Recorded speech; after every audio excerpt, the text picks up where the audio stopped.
And good evening, chat. Welcome everyone. Emperor protects. Austerius here, Rogue Trader. We're still in the prologue. We continue our playthrough right now. So upper decks, we just level up, spend another hour or something leveling up. This is getting, will get, every level up probably will get as long as it is, as this one was. It is for similar in Pathfinder, it is similar with Baldur's Gate in terms of time spending on this level ups. Actually, why those heretics are not looted yet? Huh? I think I did looted them. Maybe I did not. Maybe I did not. So let's go really fast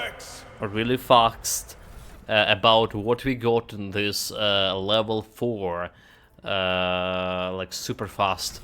So Austerius got himself the Stormcat together for +5 agility to all teammates. We also got the finest hour.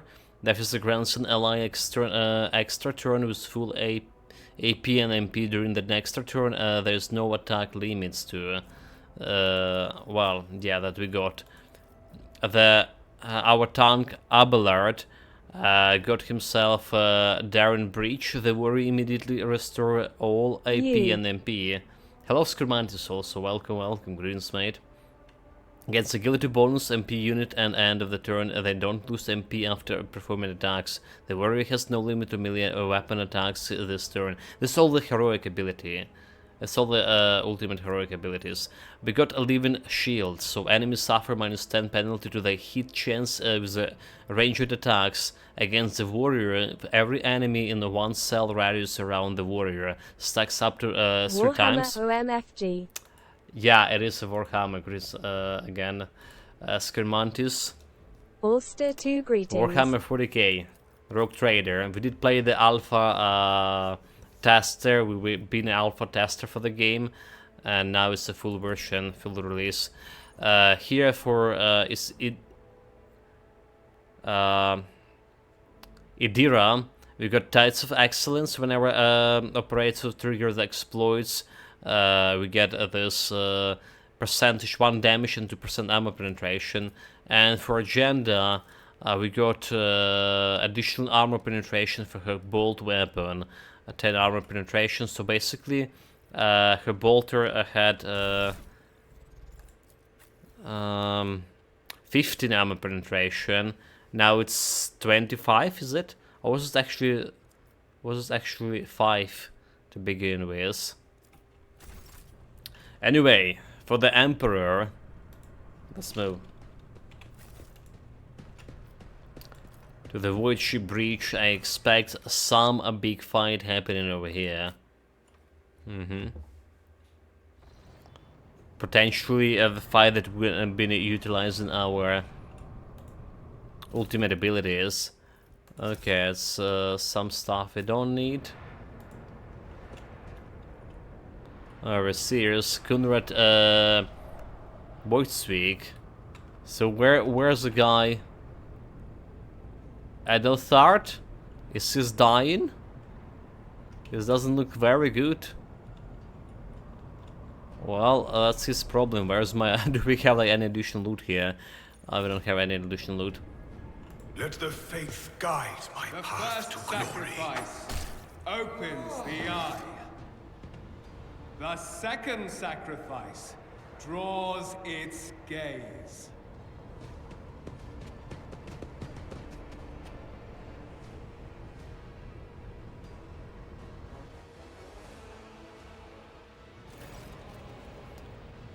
The Adelthard looks somewhat horrified, but is still in one piece. He glanced at you, then over your shoulder, clearly alarmed.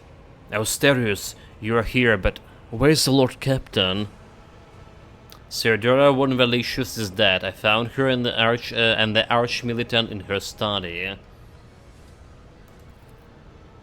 Edelstad's eyes widen. God Emperor preserve us, the rock trader is dead, the ship has lost her Lord Captain,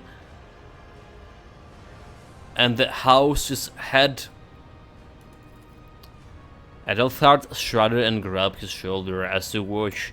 He's asleep with his jacket burst open and two bone growths pierce through the fabric.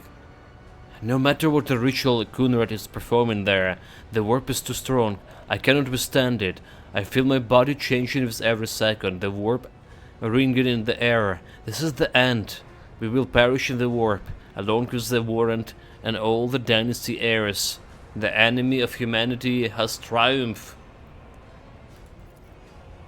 Idira looks anxiously at Edelthard, then she glances back at you. I've seen this before. We better get away from him. The changes are already accelerating. I forbid you every sort of yielding. Only by rising to your fate will you truly suffer defeat. By resigning to your fate. The ship can still be steered out of the warp, but we must find first restore communication between the breach and the navigator sanctum. Perhaps the warp does not have to be the end of the heresy. I forbid you in even a source of yielding. The word of a worthy of a righteousness soul. Save the lofty words for later, will you? The navigators are ready to take the ships out the warp if he gets some help from the breach.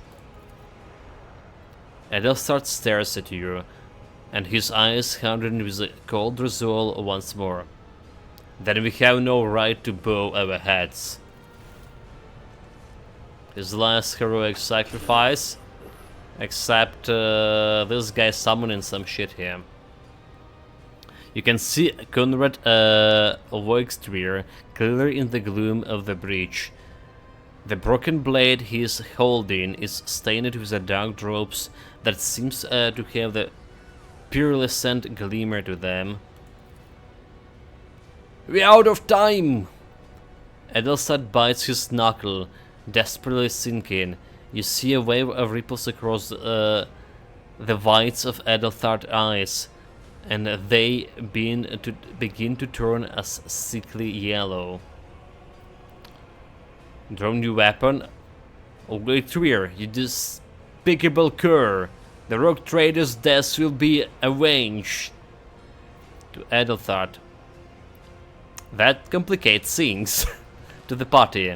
Ready your weapons. If you have to die this day, let us die with honor. Well, draw my weapon and charge this despicable cur. What?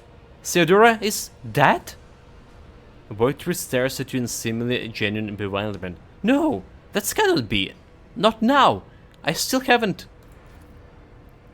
Edelthard lowered his head, then his eyes locked the eyes with you, his gaze cold, haughty, and fanatical. The ritual will not be completed. I will take care of it, and you, see to it that the void ship breaks free from warp. Watch over our realm, and farewell. Farewell, comrade. Edelstad, don't! Your ritual won't be finished, heretic! He's about to do it. He's running away, coward.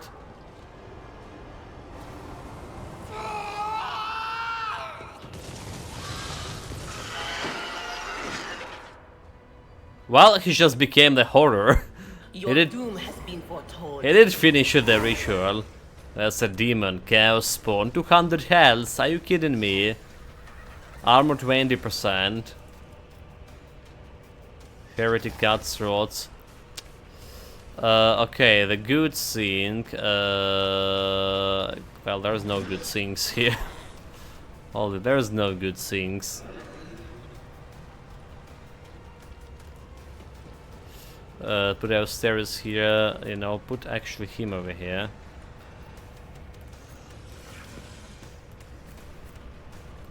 Swap the places. You got a high cover. You're gonna get a high cover. Enemy status. You will encounter enemies with various ability and features. An icon next to the enemy portraits indicates that they are under the influence of some kind of effect. Click a right mouse button on the effects of icon and see more details. If you wish to learn more about enemy, click a right mouse button on the portraits. Yeah, so like, what kind of status they have? Cow Spawn don't have any status, but there's a bunch of heretics. Oh, they're like all over the place. So yeah, those guys like not under any status. Second condition, he's doing melee damage from 11 to 14. Alright, distance 1. Penetration is just like 10. We do have his abilities here. Toxic Spur. Create a 3x3 toxic zone which lasts for 2 rounds. Every round, everyone within every creature entering the zone suffer damage. Creatures within the zone must pass toughness resistance tests every round or suffer toxin. Devourer. The creature devour an ally, restoring 30% of its creature maximum wound. Rendering screen that targets make the toughness test. If they fail, the targets suffer bleeding for 5 rounds. Okay, so this guy's pretty good. Basically, we want to kill all of those extras first. Bring it down. Let's see if we can do the shit with our agenda here. Rending screen, the trademark of a dentist. Yeah. Yeah. Ulster 2 greetings. Could be, you know. Not wrong. Ulster 2 greetings. And then tomorrow. Again.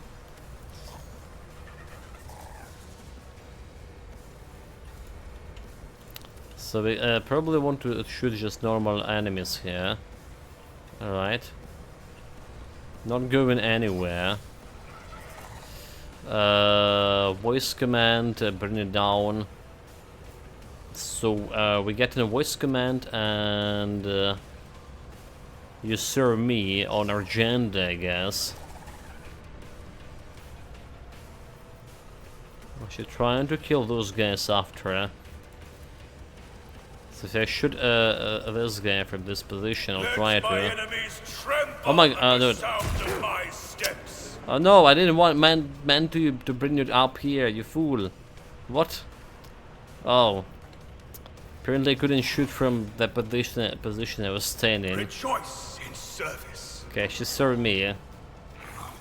Actually should put it on the bar, whatever. Aldebart probably gonna be going. You know what? I should put that on Aldebart for sure. I cannot comply. Why is this far away? Oh, okay, it's actually far away for him. What if I give a turn to Vidira, so she can actually fuck those guys, right? Well, I'll take it. Not my destiny. No can do. Except she can because it's too far away. Not this Scryer's job. Fuck. And also enemy. Okay, let's do it. That is not my destiny. Analyzing.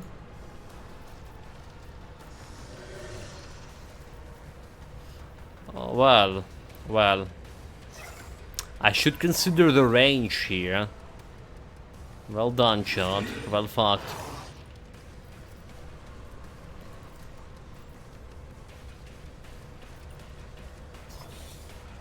No can do. Not So- this Scryer's job. Okay, we can reach this guy. I don't see the range, like, I'm not so sure. why I can analyze. No, okay. No can do. No line of sight of the target. Oh, so like, I'm behind, what? Because I'm behind, the full cover. Don't have him in the line of sight. Anything else? Should probably try to, no, whatever. Psyker. Let's give What some a psychic course. ability. Time to dodge.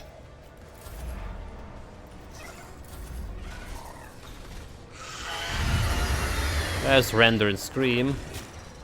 And 10 damage. And I dodge him. Toughness test succeeded with Render and Scream. Anyone got affected by Render and Scream? It doesn't look like. Doesn't look like we good. So if you're trying to shoot those guys, 25%. Have 5%. If I move her like over here and try to shoot from here, it's actually not gonna be working. If I move her over here and shoot, still 5%. So it's like doesn't matter from where I'm shooting.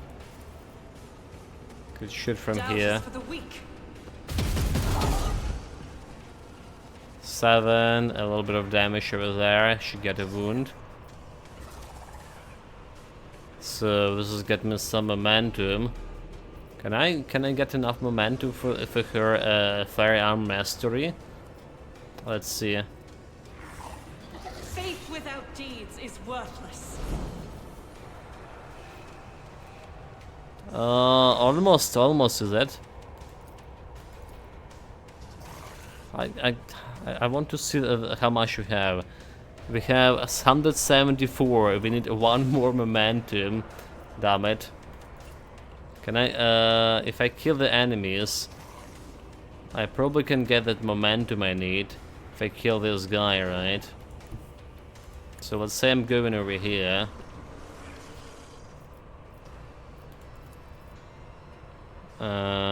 Try to kill, try to just kill the guy.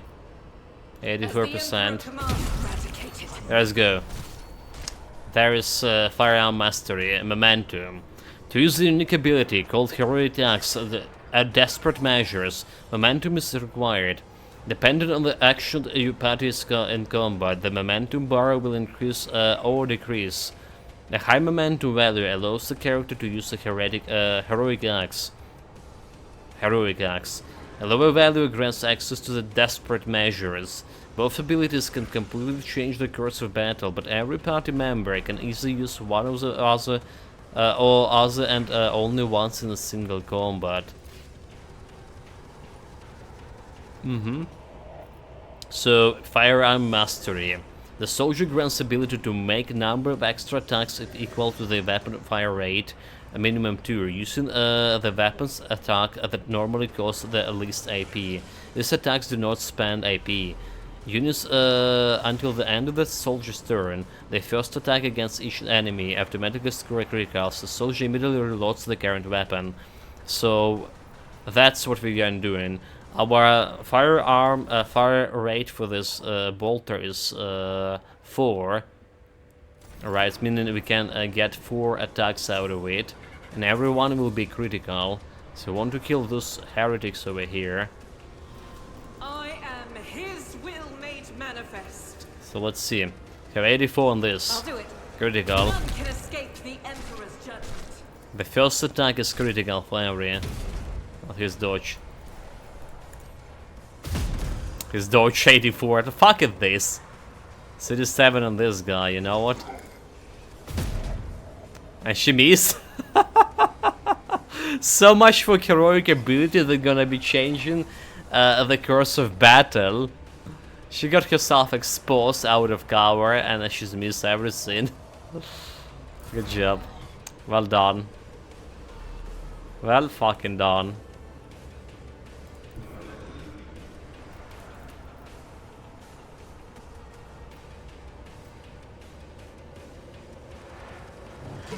I know what is to come. Let's see, just killing this guy over there.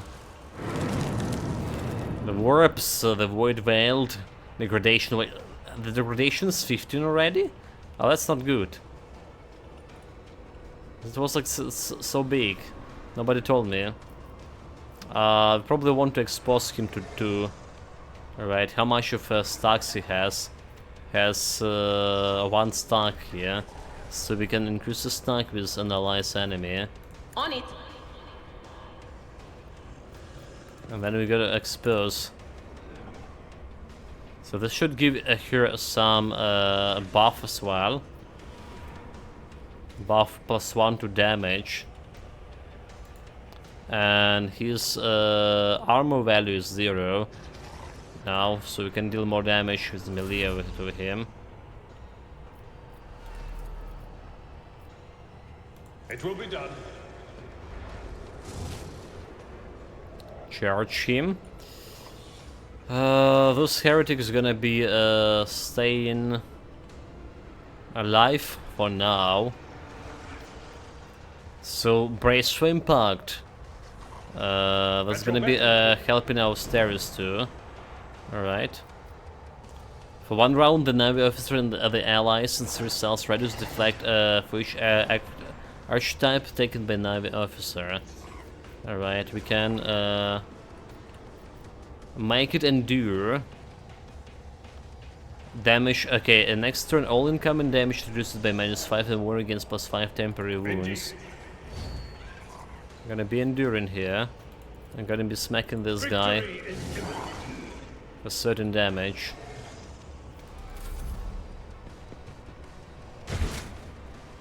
Well, that's his enduring.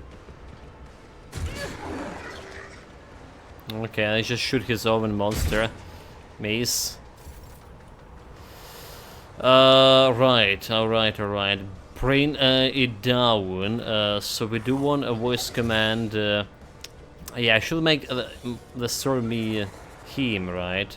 Because every time I have a sword me on our stereos. Well, that does actually work for now. Maybe it's not working yet. Our stereos forward repelled. So anytime the noble's abilities affect the servant gains 5 characteristic until the start of next turn. And anytime the servants attack the target, the noble deals damage to last turn. The servant gains a critical hit chance against the target. Yeah, so if I attack this guy for now, let's say I'm gonna be attacking him now. Actions will speak louder than words. And the voice command in. Voice commanded my servant. I will not be deterred. Make her do another turn here. Bring it down, girl.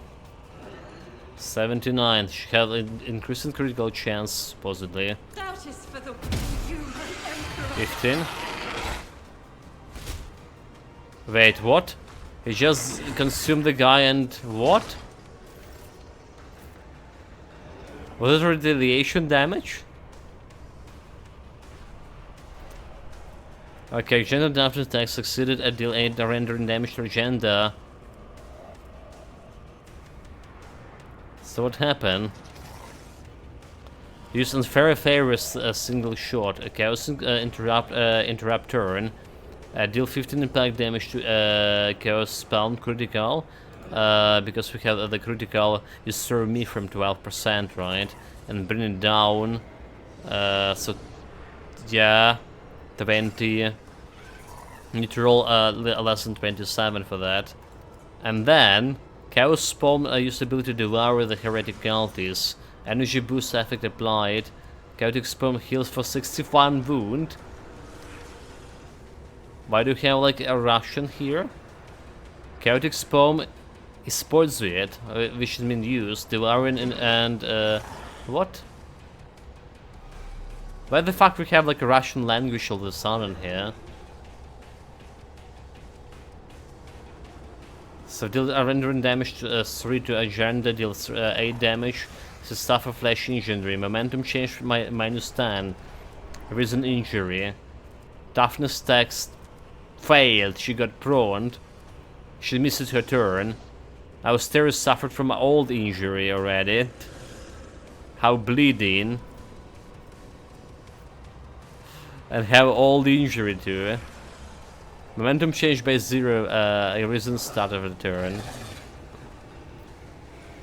Damn it. What about like others?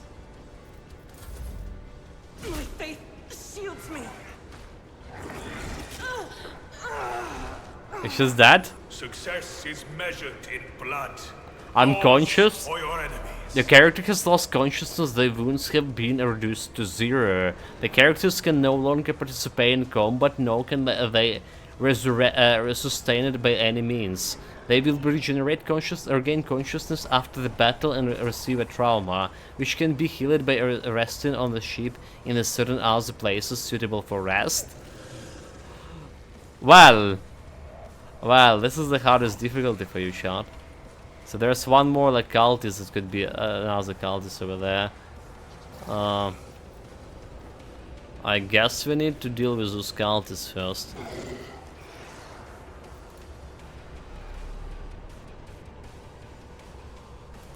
But can we even, if I go over here,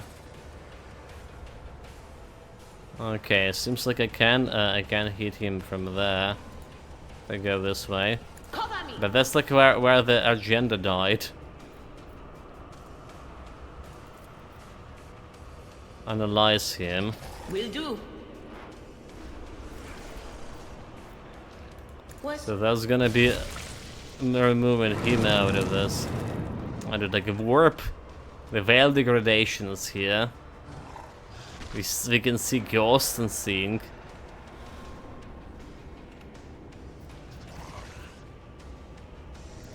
So this guy back to his normal armor. He does have some exploits permanent. At the start of each turn, operative inflict 1 stack of exploits effect on okay, enemies. So we're gonna be removing this one. But of course. So his armor is 6% at least. Okay.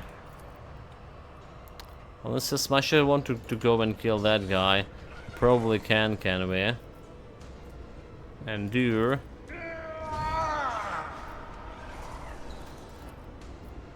It will be done.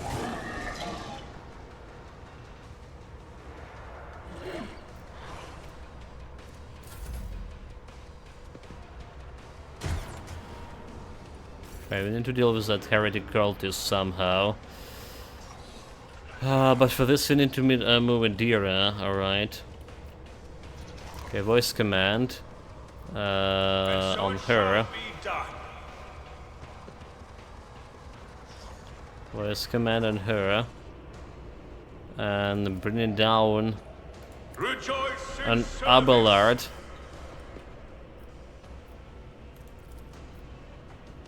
I will do my duty. Certain damage. That's what we can do here. And we can attack him as well. 10 damage. Can I? Just prone.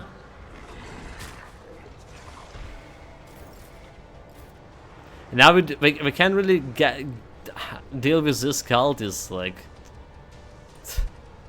we can really do that, can we?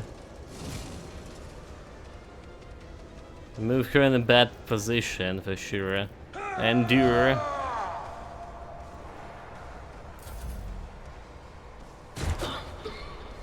Whispers. Call to me. Whispers. Voice command him. Bring it down.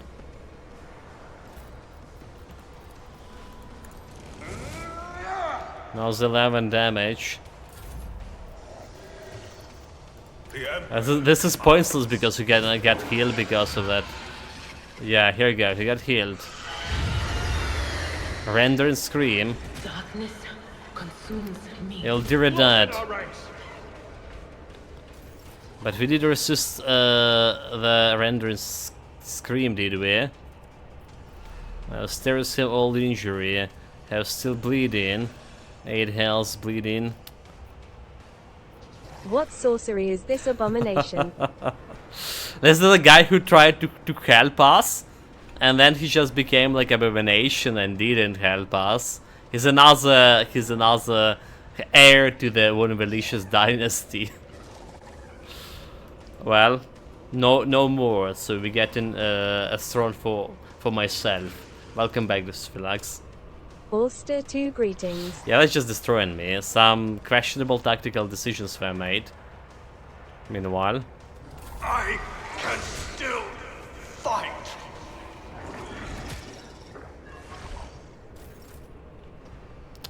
some very questionable tactical decisions.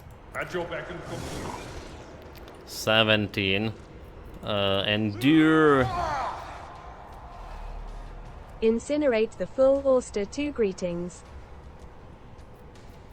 He's doing that to me, unfortunately. Wait, Dira still okay. She's like Dira health. Never mind, doesn't really help it.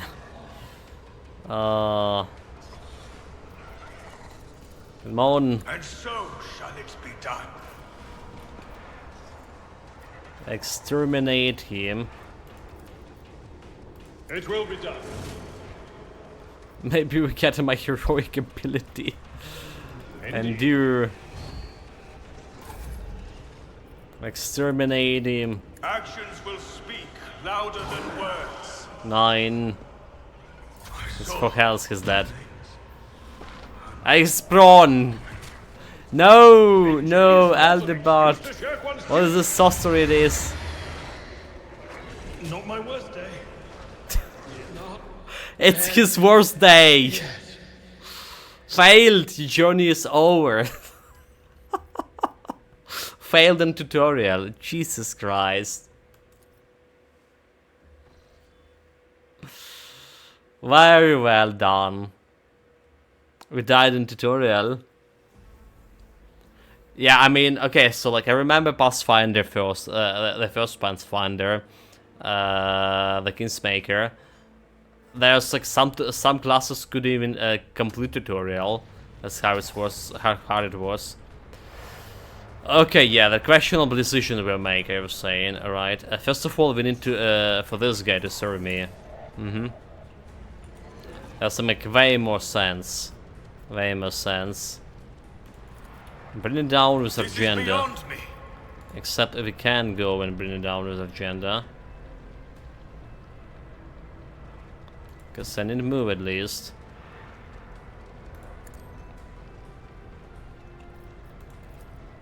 Rejoice in service. Rejoice in service, sister of the battle. Can I go back to him? I can go back to him. Okay. Faith without deeds is worthless. Oh, okay, okay. She just burst scout, kill it. Very good, very good. Small heretics over there. And well, the voice command should have put on her. But did we waste in commanding anyone here? Aldebart? I will not be deterred. I guess we can do that for now. And then we just shoot in this guy at 60%. Or this guy at 60. All of them have 60. And so shall it be done. 60% is a good dodge. Render and Scream. Revel and Slaughter. Stack 1. So it doesn't look... Okay, Renderance... I've started bleeding Ethic applied. Chaos Spawn Toughness Group Resistance Test required. Okay. Spawn Visibility Render and Scream. Adira.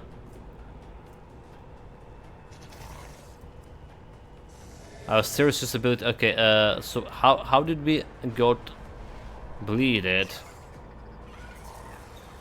Chaos Spawn Disability Render, right? Chaos Spawn Toughness Group Resistance test require. Our stairs failed. Toughness. Not tough enough.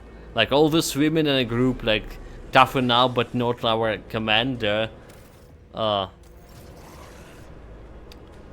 Okay, so let's see what agenda can do. She want to kill some of those guys. 84%. I'll do it. I'll say I'll do it. 12.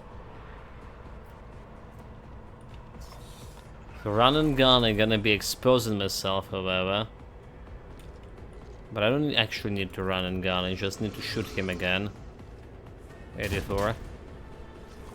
And 84 miss. I so gonna be love this miss scene, so she need to roll. We have actually 5% chance to. Oh my god. Bullshit.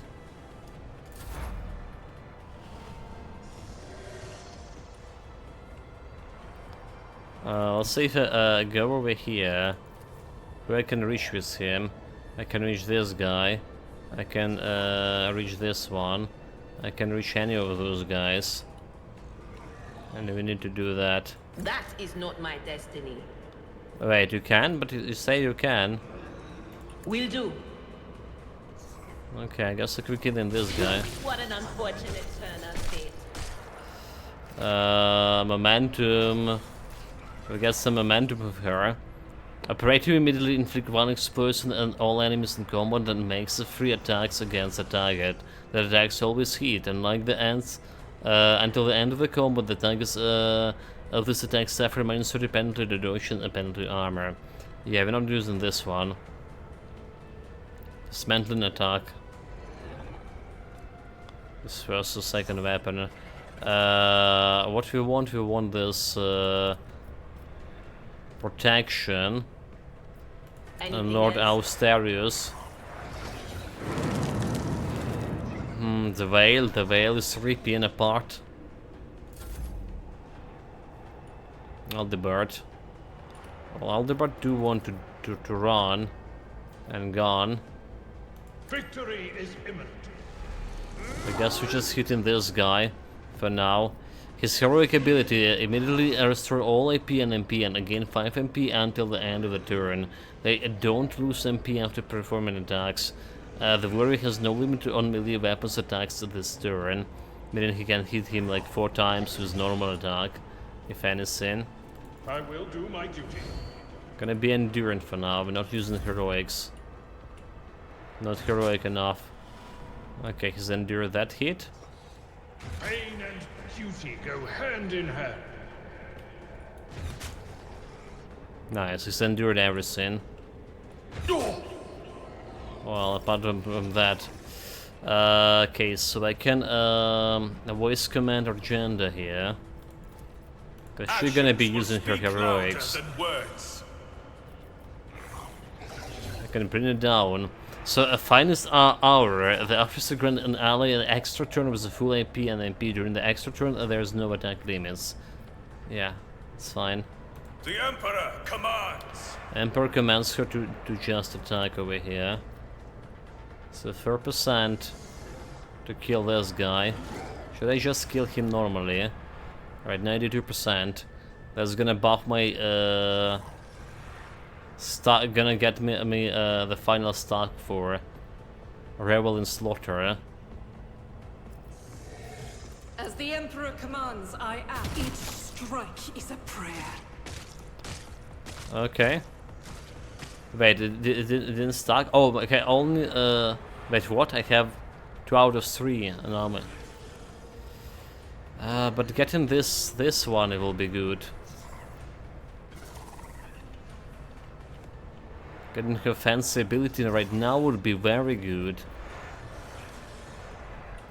Except I only can shoot this guy, so maybe not. Maybe we're keeping the heroic for now for her. Alright, Arosterius. Let's try to kill those guys here. Rejoice in service.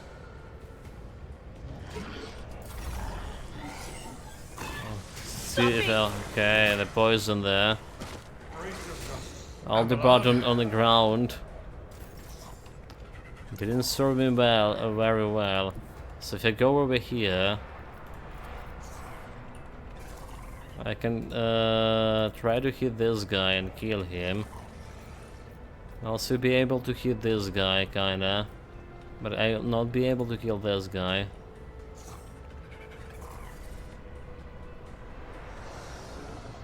This is as far as we can go. If I go like over here, alright. Doesn't look like I can attack this guy. Have a better chance than this guy.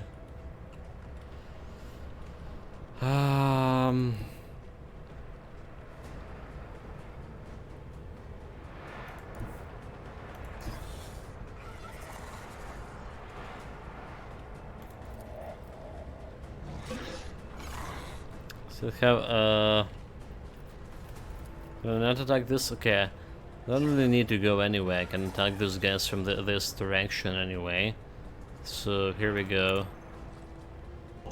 They summoned her! They summoned him, yeah.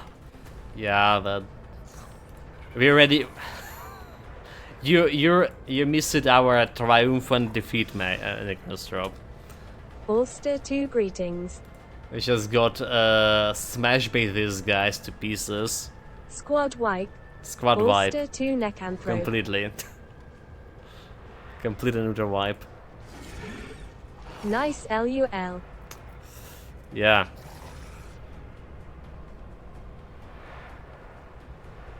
Ballistic seal. Okay, ability becomes available after killing 3. Gonna do this Doctor's thing. I'll do it.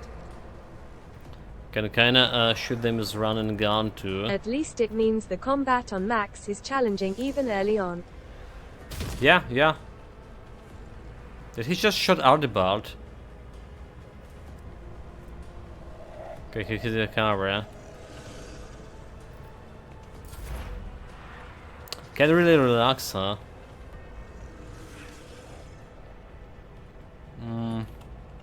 How do we deal with this guy, huh? There's any way we can deal with him without exposing her to danger. She does stay in a stupid acid cloud. I don't see like anyone, like, you know.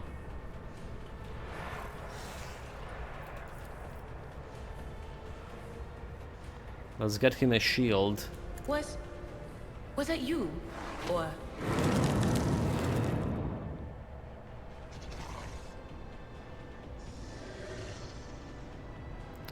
You know, like one thing I can do is like just move her out of the cover here, out of that poison shit, and then analyze the enemy. Will do.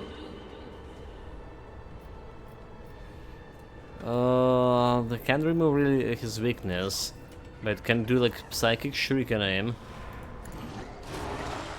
So maybe he's gonna be healing himself now. All right. He's missing a turn.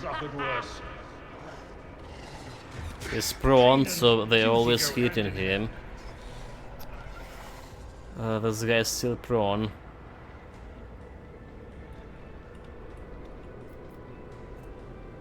Come on, toughen up, Aldebard. I will not be deterred. Rejoice in service. I really want to kill this guy somehow. As the Emperor commands, I act. Fuck no.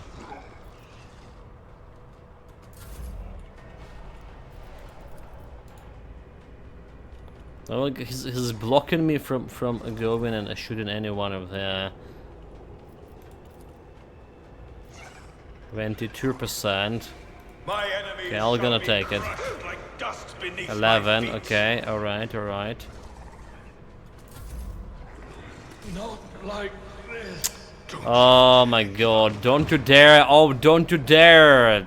Fuck. Fuck. Those guys like in the fucking cover and this guy is just... The moment I go there, I'm so dead. Jesus Christ. Rejoice in battle.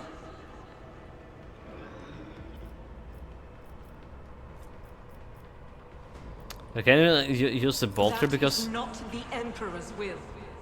Oh, so I can't even use the bolter in melee range. 9! She doesn't have a sword. Why didn't her... She does have some medkits. The pain will subside. With you at my side, victory is within Oh, our okay, grasp. okay. You know what? I thought we don't have like medkits, but we did have the medkit on our agenda.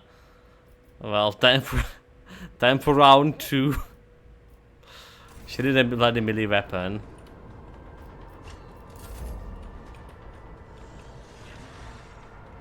Sure.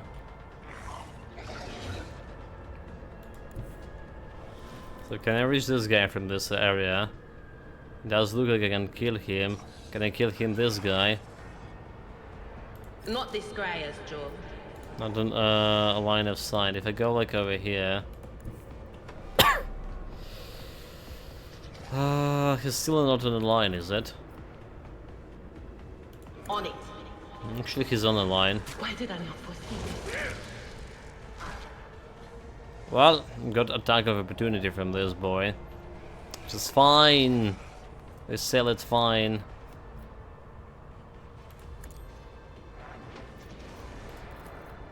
Will do. Get his expose his weakness.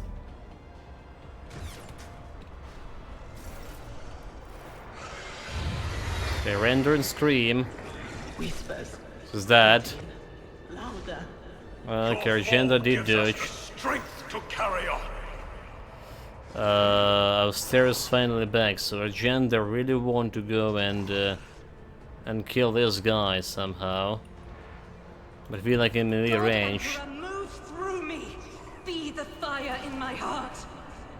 That's gonna be provoke attack of opportunity. That's fine, maybe, unless he's prawn me. Unless his attack of opportunity got me prawn. Oh my god, Jesus Christ. 22%. Come on, Rock Trader. Yeah, that's not really gonna be happening, is it? Been down, they're already I down. can't allow myself to do this. They're already down. Can bring them down when they're down. Not injured. I'm enraged. No, she's dead. Praise heaven. Our emperor. Oh my lord, dude. Sacrifice won't be in vain. I have a 1%, like 38%. Come on. Another step Okay. towards our ultimate victory. Now the big guy. Now the big guy left. Ultimate victory. Finest heroic act, which is we can't really do.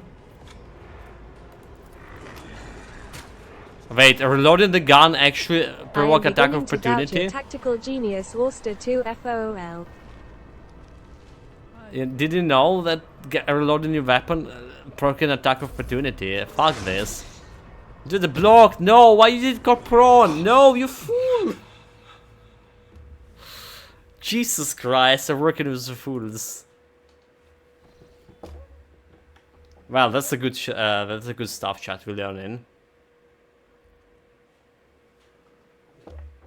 This is actually very That's reassuring. fairly normal, IMO. It's an action.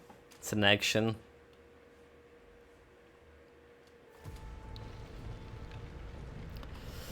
Yeah, the problem with those bastards over here, you know, like, can I really like shoot him from this direction? He's not in line of sight. Even like I see him from about the balcony, you know. Okay, I can probably shoot him from this position. Okay.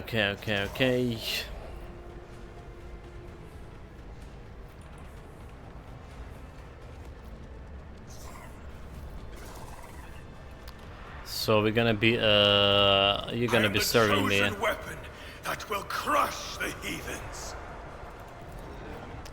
Third time's the charm. If you die again though, we need a wipe counter LUL.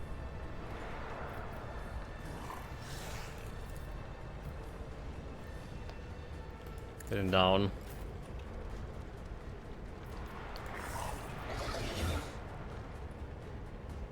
It will be done. Okay, he did shoot something. Actions will speak. 60% it's me, so obviously. It's very rarely hitting, I notice. I notice 60% never hitting almost. So this fight. Render and Scream. Let's see who got Austerity's toughness resistance test succeeded. Okay, succeeded, it say. Argenta failed. Alright. Argenta got that bleeding. Fairly normal for her. Remember, you don't want for her to go over. Okay, in melee. Let's see, if you go over here, gonna hit a bunch of enemies. Enemies of the Emperor will be undone. I say just like you want to kill them for sure. Faith without 84%. deeds eradicated. She's dead. I'll do it. Next, she got in a run and gun ability. Just use your Doubt is for the patented weak. grand tactic of running away. I mean kiting. LUL. Thank you. So can I get a heroic for her? This is the best way to use heroic right now, Power resides because in we the will of the can righteous. see. So you know, the first time I used heroic in the first fight, she's like missed like 3 times out of 4, and that was like big impact, like the 84% None miss. can escape the Emperor's judgment. Faith without deeds is worthless. Miss. That's what I'm saying, mate. For you, my Emperor! And I didn't kill this one. I'll do it. Eradicated. Eradicated. Alright, we have Rebel in Slaughter as well. Because we kill enough targets. Still, there's 2 guys left alive. You know, there's 2 bloody guys left alive, and that's what matter. Was that you? Okay, we're buffing him, like. Honestly, I really want to kill those guys. Can I kill him from this position over here? Apparently I can. But I need to cast Analyze Enemy on him. Anything else? Analyze him. But of course. Okay, one guy down over there. 1 left. I actually can start like killing this guy. More or less, so we're charging him. One thing I've noticed is that you get to make so many actions per unit. Seems to lower the difficulty a bit. Also make each actions a little less important. You have only 1 shot with the gun, you know? You have some skills you can use, but if it comes to damage, you have like only you can only use it once, unless you're using some heroic ability or utilize an officer class. That's why I did choose the officer class, because you can grant you additional action, additional shot for some guys, you know. But yeah, like most of the time you're just limited to 1 action that's actually dealing the damage, you know. Some skills can buff, some skills can debuff, but the skills that are doing damage you mostly like only have 1 per turn, per 1 character. Unless I can say that you use an officer to grant them additional turn, or you're using the that heroic ability, which is happening only once per battle. And next heroic ability gonna be costing more for next character. More momentum. Indeed. Okay, 12, we endure. I'm not saying it's imbalanced, but it's quite different to the heavy emphasis on working out how to guarantee damage in XCOM. No, like XCOM have like multiple hits per turn, mate. I think it's like, very XCOM-like in this regard. But you have like way more skills, right? And character creation is like way more complicated. Did you saw the end of the stream when we were leveling up my characters for the whole hour? there are so many skills to choose between, and you need to think about how they're gonna be meshing around with your other, well, companions. Alright, so it's like, there was tremendous amount of skills. There's like abilities, or talents, right? It's not like Baldur's Gate 3, which is like 8 or 10 perks, and you can choose I only have 3. seen the perk lists which seem large. It's large, and it's even bigger for a different, even bigger because different classes can use the different perks, right? So if a class can use a perk, it doesn't list it in there. So it's like, look at this. It's really great, and there's perks coming from his backgrounds as well, from world he came from as well. Like Imperium soldiers have that strength in numbers thing or whatever. Yeah, so it's like it's a huge stuff, and you need to think about how's it gonna be meshing. Also the level up, you know. The level up itself is not at 20 levels. It's at least 36 levels or something, if not more. So that's also gonna be archetypes. Okay, so exemplar archetype only unlocked in level 36. Alright, and that's mean like there's more For a of this. first Like, run, it's probably a bit overwhelming trying to work out what's actually good. Especially if playing on max and needing to be efficient. No doubt mistakes will be made. no doubt, no doubt. I'm trying my best. Like, I'm pretty satisfied how like I designed the character at the beginning. Maybe instead of melee damage, I should go with range damage, with ballistic, instead of weapon expertise for him. That's maybe one mistake. So, I will do my duty. but then like we haven't been seen any Xenos, and those guys like require. Those guys can dodge quite a bit, so going hitting them in melee could be more preferential than trying to snipe them. We'll see how that's gonna be. Okay, his dodge. Oh, we didn't kill this heretic. What? Wait, why is there only one left? Damn it. And you look at the bastards. They hiding in these bloody corners. Now I can't really go there and do anything about them. This is so not cool.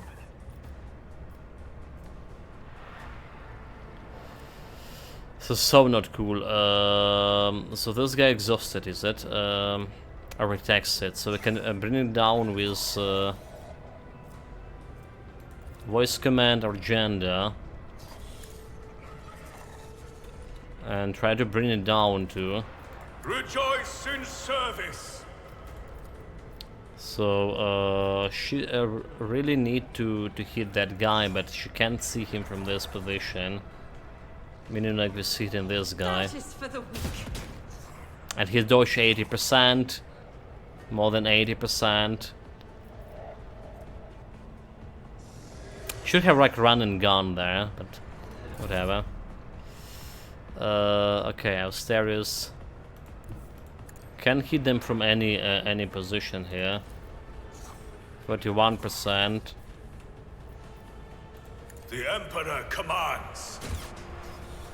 The problem is like we leaving those two guys alive with this guy. He has the skill called Devourer. So the creature devour an ally and restores 30% of creature maximum wounds, meaning maximum hit points. That's the problem. We did check it at the beginning, we saw it, and it was like, yeah, this could be problematic. It apparently is. Mocking me. Okay, he's parried, finally. Dude, how hard to parry this guy? Just looked at the Chiefs. It appears they only care about beating the game on daring, which I assume is normal. Nope. Normal is normal. Normal is normal. I don't know about Darren. Maybe it's like next after normal. We can check it. Get me a second. So the dodge. How did we parry this? So we need to roll. Actually, parrying him is not the biggest problem. We just not need to roll lower than 44% here. So why does this guy have melee superiority, however? Is it because he's big? Alright, he's taken couple of cells itself. I guess because of that, so like not having melee superiority against you is also like some trait we would probably consider to take here. Alright. Yeah, maybe I should go with removing that melee superiority from enemies. It's probably like very good for tanks here. Our agenda have 4 points, so we need to kill this guy somehow. So apparently I can shoot it from this position. I like how they this also have the hologram kinda planning. So basically you can plan your multi-action, right? It's such a quality of life. Basically, so I'm trying to see if I go over here, they have this line of sight, right, an enemy, and I can, if I use my ability from this position, I have 33% chance to hit him, and then I press escape and try to put my holograms in a different place, for example over here, and see if that made a percentage from that point. It's still 33%. But still, you can plan your future action better. Nowadays, I think loss indicators are more or less mandatory. Well, no, not every game had it. Not every game had it, mate. Wait, was it indicator in Old games, sure. Jagged Alliance 3? How about Jagged Alliance 3? I will bathe this battlefield in righteous fury. Okay, let's try the It right. has indicators. But not a percentage of hit, which is wasn't needed there, but As the still. Emperor commands, I act. Okay, we missed shot. Have another 33 on him.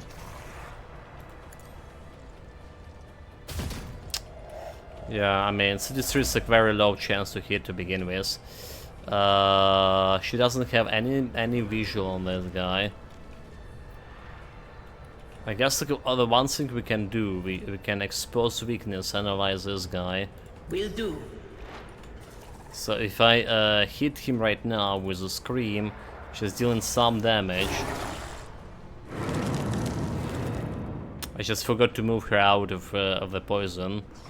Oh my god, like why is this Galan Fiesta happening to me? So he does have a buff, right, from for a warning. Dodge and parry until the end of the combat, which is will be good to have on Austeris as well.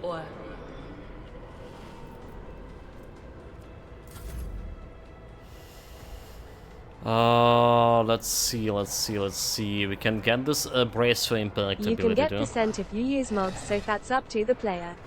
XCOM2 had it as well, and that's fairly old now. It's certainly a co-L feature, but also one that if missing will garner a lot of negative feedback. So that's why I say... Right, Christina died, so that's why I say it's more or less mandatory. It is. And I mean, this is a little bit more complicated, the line of sight in this game, because you can plan multiple action in advance and see if they're gonna be succeeded, right? You can check if actual skills are gonna be working in that particular area, not only just going in there and see if you have a line of sight of enemy, alright? But actually can see how your skills are gonna behave. There's some like chain lightning skill. You can go to the specific area and see if, okay, if the chain lightning gonna be jumping on other enemies from that position or not, stuff like that. So yeah, they done a very good job here. What I mean to say.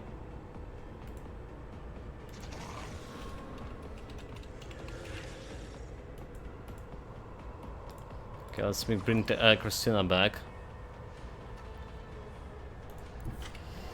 What are we gonna do with him? Brace for impact? It will be done. Fuck. Why do we... My god, dude, I'm... Fuck, really? Someone else can do this. Really, my lord, Captain. Okay, you know what? We just gonna... We'll rule the stars themselves. I'm gonna be like Darren Breach. Fuck him. Just fuck, just go and Follow fuck, my lead. fuck this guy.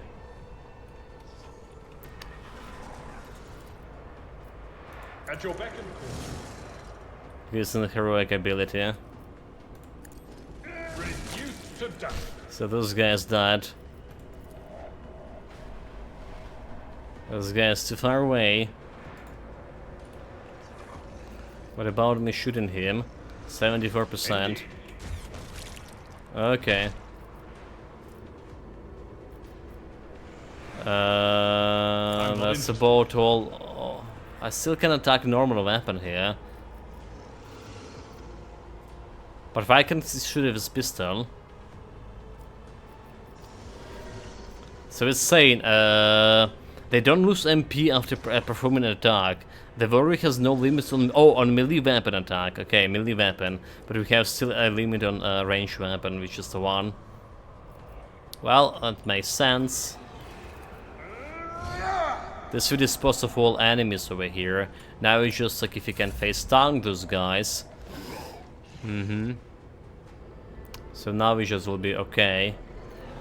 Can we buffer gender here? She's out of buffing range. Bring it on. I cannot comply. Wait. Why? This is beyond me.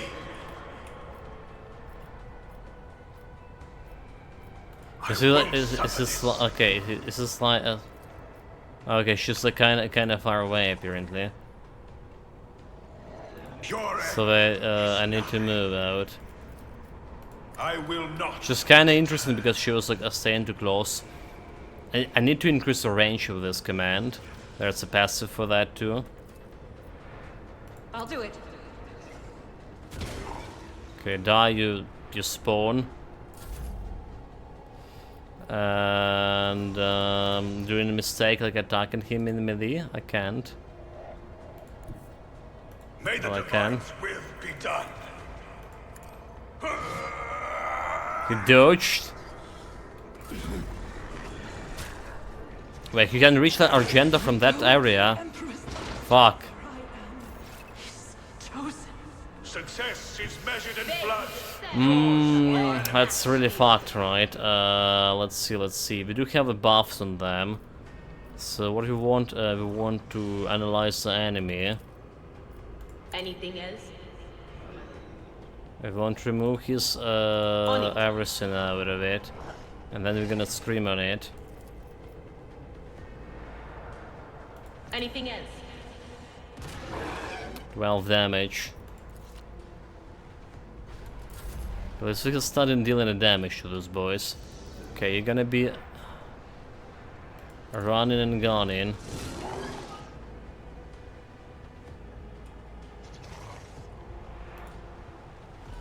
And I guess we just endure. I will do my duty. And then we can attack again. It will be done. 120 health. Just as long as we're not gonna get stunned here. Actions will speak Voice command louder than him. words. Rejoice in service. At your beck and call. 14. Another 14, very good. We do already enduring. The Emperor commands. 11. I feel cold. He's screaming. He's probably gonna die. Okay, parry, very good, very good. Parry, another parry. Dude, that Aldebart, the hero. So he's parried here. With okay, it's 48%. Wait, the enemy the enemy don't have like melee superiority. Ha! And why is that? Is it because like some allies close by? So like with 2-on-2 basically. Then he's dodge and parried here as well.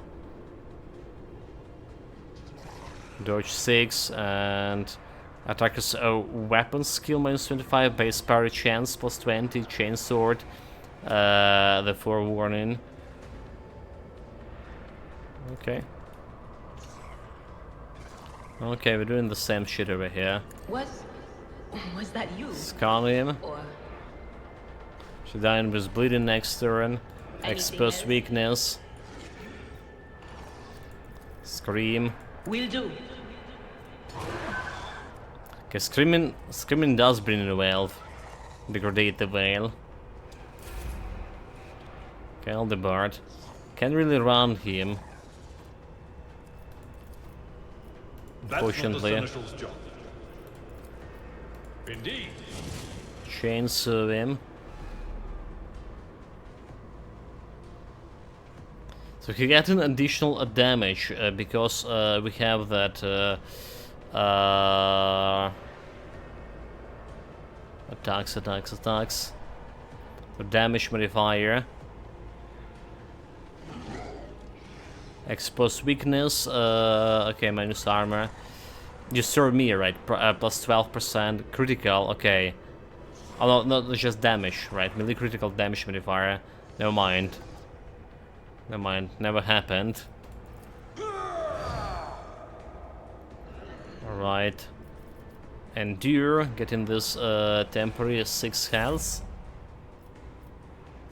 We can buff her, except not. I guess we just giving him a go again. 12 damage. Maybe we should attack him with the stairs first to put that mark, and then attack with that guy. You fortune. Is that? Time to redouble our efforts. Okay, he didn't got prone. Toughness succeeded. He was rolling against 65.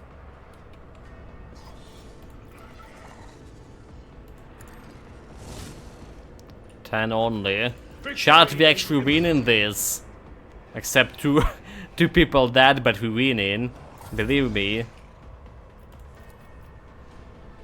He's still exhausted for my turn, is it? Or extended for one turn. Okay, so sound like with attacking him with those stairs here. He dodged, damn it. And so it shall be done. At your beck and call. 90%, 27 health, shot, 27 health. Parry. Dodge, very good. It will be done. I will do my duty. 11. 16 more left only. Okay, buff him. Here we go, buff him. Finish him off.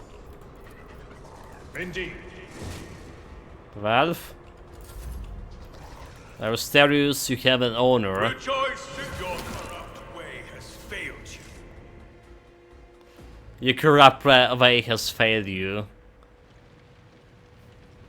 Well, the veil degradation changed -10 to 0. GG. GG chat. Third attempt. Are we beating a shit out of this tutorial? Are we? More importantly, where's my loot?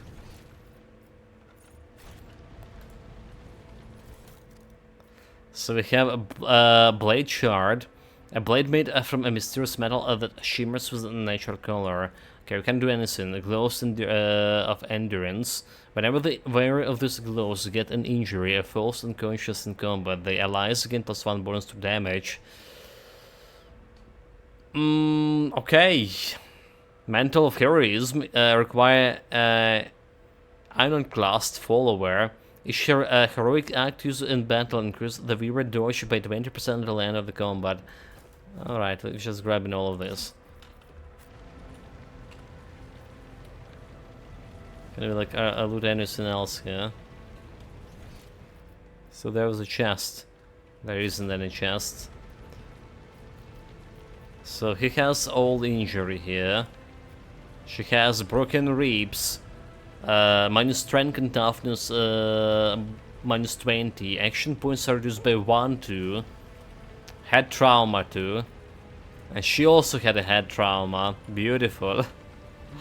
Beautiful.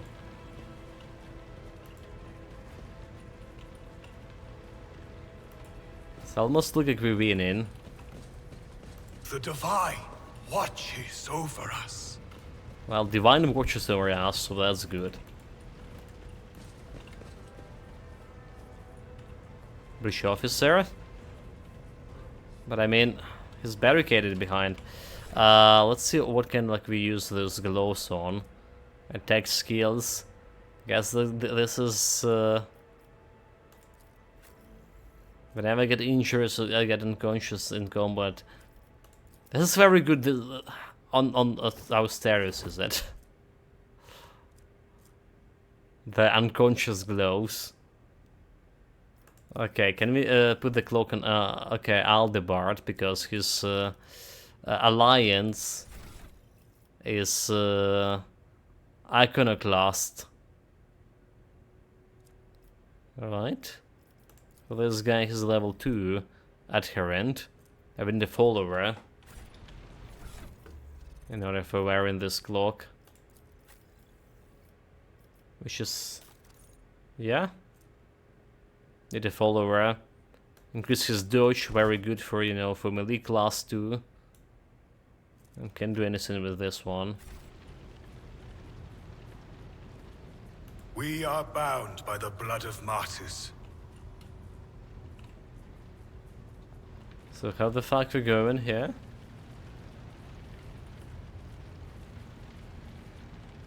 Game? There's some machinery over here, but it's also broken. We shall reclaim what is rightfully ours. The heir is dead. He sacrificed himself to save the entire dynasty. A noble deed. Let the crew offer prayers for the hero who renounced his impure life in the name of humanity. What the fuck they talking about? That guy just went, I'm gonna be stopping the ritual. Then he just succumbed to warp and transformed into that bloody monster that wrecked me like 3 times almost in a row. What is the heresy of that? He was a heretic. Just staying on my way. Ravor, Master Hellsman, system status report. By the Emperor, it is a seneschal, living and breathing. The white-haired man with the sickly pale skin salute you. Well, there is a tricky question. The whole place is so overgrown with foul wickedry. We'll be scrambling it off the wheat screen for the throne know how long. We need to re-establish contact with the Navigator's Sanctum. It is our only chance of escaping from the warp. Your words seems to knock the officers out of their stupor, and the air around you fills with the voices and the commands being issued. You hear someone sobbing, one of the survivors buckling under the stress. Abelard cuffs the crying officer without even looking. Restore the Vox channel to the Navigator's Sanctum. Ready the crew. Prepare for the translation to real space. Abelard pauses for a few seconds before turning to you. Austerius, you may call me superstitious, but translation is not a good time for disregarding rules. You are the only one who speaks of a house of one of Valesius. You may not be the Lord Captain, but you, more than anyone else, deserve to take her place in the ritual that is about to commence. He directs your attention upward, to the throne that sits at the apex of the tall staircase. How did you survive, people? How do people here survive? Before I came. The man glanced around the breach. Must be Providence. It better have been the Emperor's, not someone else. When they barge in here, the ones with the Master of Whispers, some officer charged them, but it wasn't even a fight. I grabbed whoever I could and dragged them behind the cognitators. Then I prayed for our rescue. Okay, so what I must do for ritual? Take the Lord's captain's seat. Order the final preparation. Wait for the officer to report. Pah!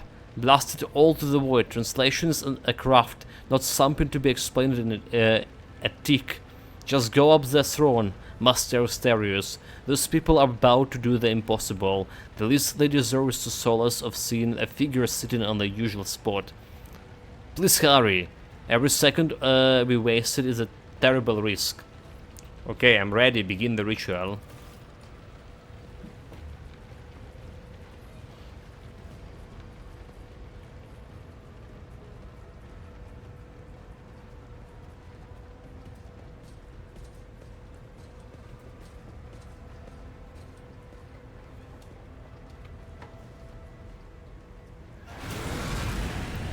The image before you is hazy, swaying in sorcerer's currents invisible to mortal eyes, as if whatever is beneath this sin shell is constantly changing while still remaining the same. It has taken on the guise of Theodora, but the false rogue trader's eyes reveal the entity's true, surreal nature. One of Theodora's eyes engulfed in overworldly fire, the other, the vessel of ancient evil, bores into you. A voice seeps deep directly into your brain without even reaching your ears, and this voice booms with all the horrors of the warp. Mortal, who are you to oppose the very flow of fate? The vision lowers its head, its horrifying gaze burrowing into you. For but a moment, something changes in Theodora's expression. It almost looks like a shadow of fear. It matters not. Your footfalls are an echo of the sun pouring between the scales. Your hopes are face a mockery, are my mockery. You are to blame for Theodora death. I have already resisted the temptation of the warp once. Whatever you are, you will not cloud my mind with a new illusion.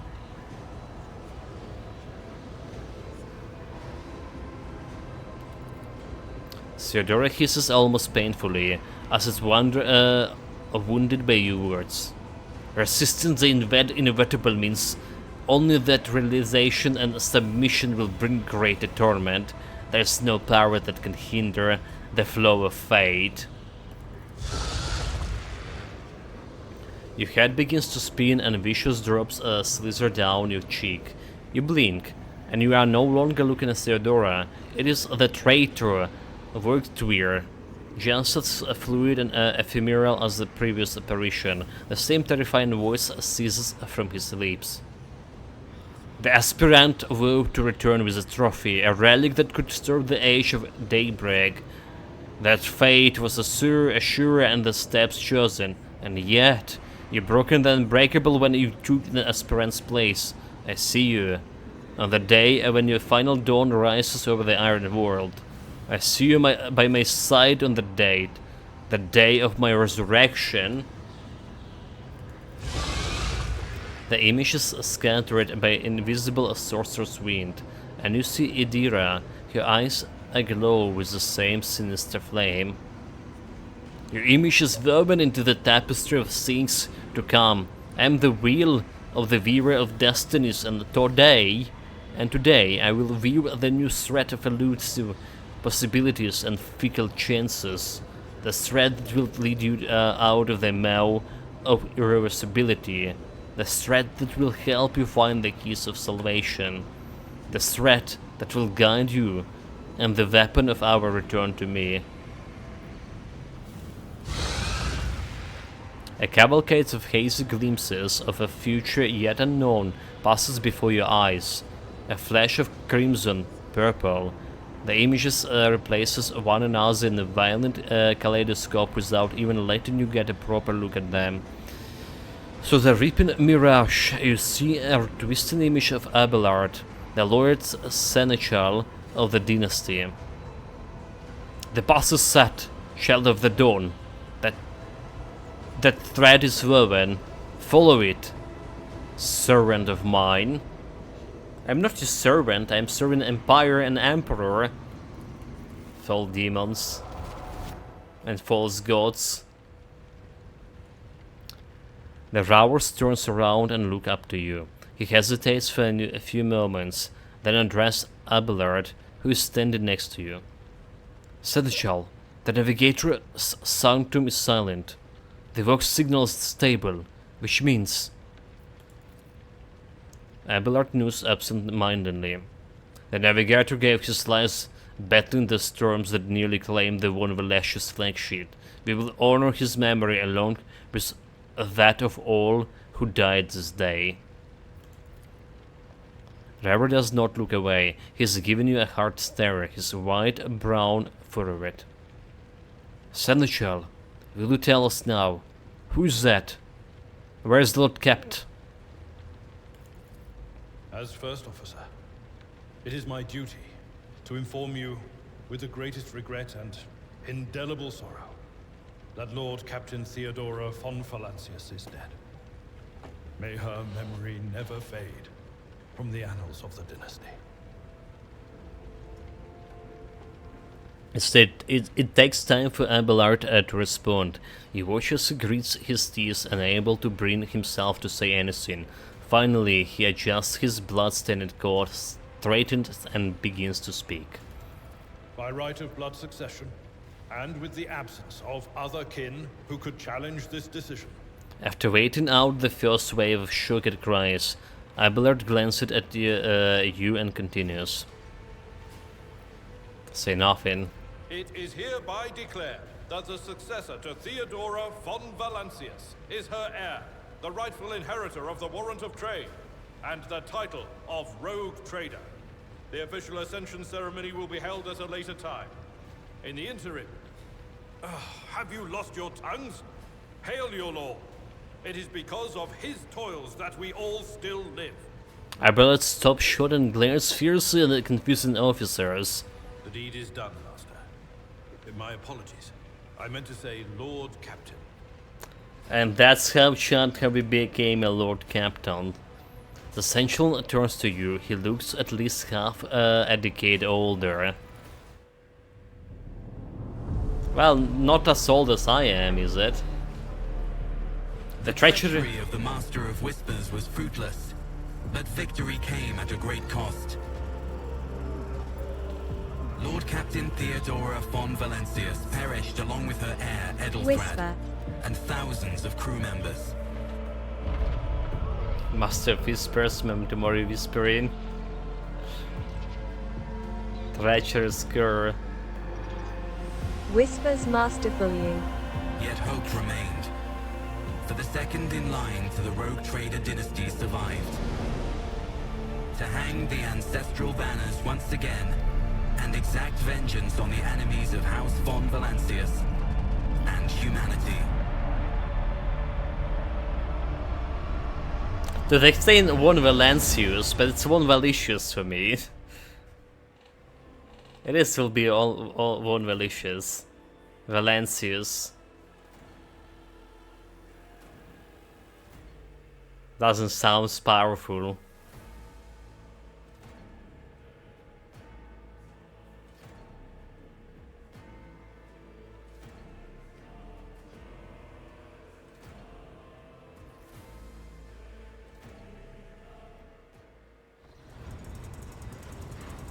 Okay, I have my own throne. The deep shadows of awareness can be seen in Abelard's face. Through the old officer eyes and are keen. They rake over you from head to toe. He frowns, mutters something, then nods to himself. Well then, your lordship. You had us worried for a few hours there. Abelard offers a thin smile. But after witnessing you fiercely rush into the fray on deck, the only thing that surprised me is how long you stayed on your feet. Your strength only left you once the fight was over. Such fortitude is most admirable in a Lord Captain.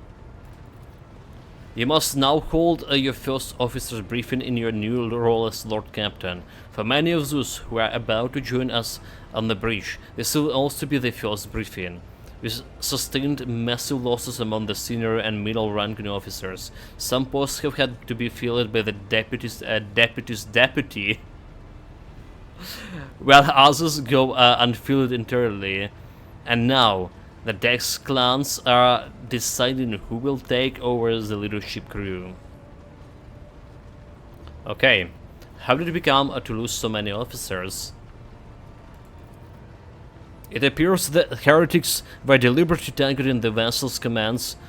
They knew exactly who they were looking for and where they could be found. Which is unsurprising, given that the informant on board was our Master of Whispers. Beloved grimaces. So what is this on agenda for this meeting?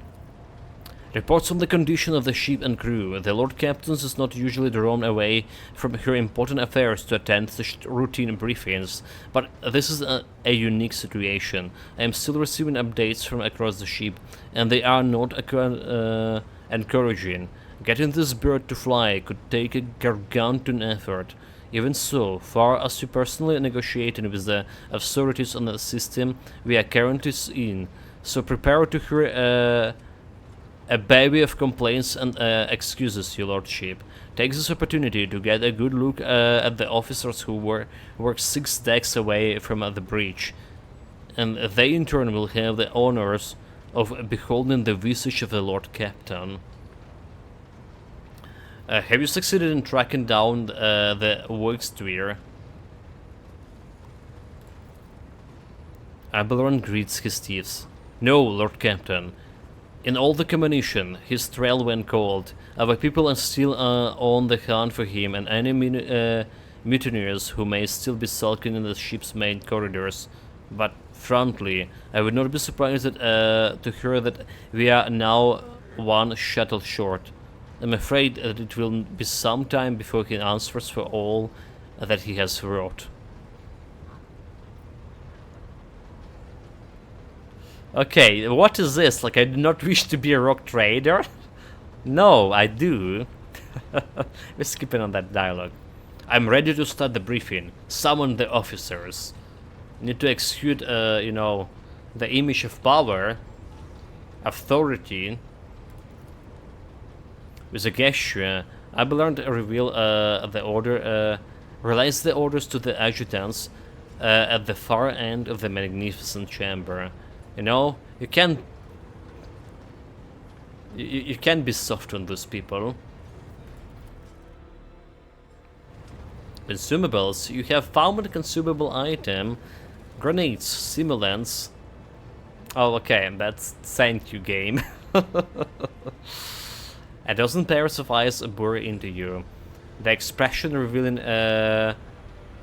restraint, joy, curiosity, and wariness.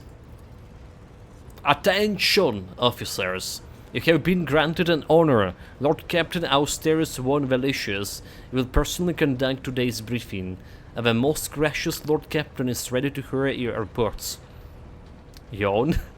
I have the time to be listening to the last officer in this hulking rig. Abelard, give me a... Okay, now, that's not how we do it. Perhaps you would introduce this presence, Abelard. As you wish, you lordship. Abelard points to a tall, slender woman whose body seems to contain as many implants as it does flesh. Vigris Suri Otter of the Tomalin line, our new Voxmaster. Vigris. Wait, she's a woman? It is an honor to serve you, your lordship. The Voxmaster offers on the bow. Aboard this vessel, you have at your command thousands of crew members and hundreds of officers and section chiefs. I am responsible for receiving, processing, and sending all communications between you and them, as well as external sources. I'm your eyes and mouth, Lord Captain. Besides her is Rauer, the master helmsman. He steers our ship along the course set by the Lord Captain and monitors the void around us to ensure that we do not stray into the asteroid's field or the pirate trap. The bearded man with a pale, almost transparent skin, large dark circles under his eyes, and a dour expression that seems hardwired into his face, gives a sullen nod. "Hey, Lord Caps, this here's ship is as good as home to me. And rest assured she's in safe hands. I'll die before I let her come to any grief." And lastly, our High Factunum Jaris Danrug, who oversees supplies, procurement, and the general materials well-being of the ship. Dressed in an embroidered jacket, the heaviest man with oiled hair offers an obsequious smile and bow. "It's an honor, your lordship. You may trust me with all matters concerning your comfort. Everything will be done to the highest standard."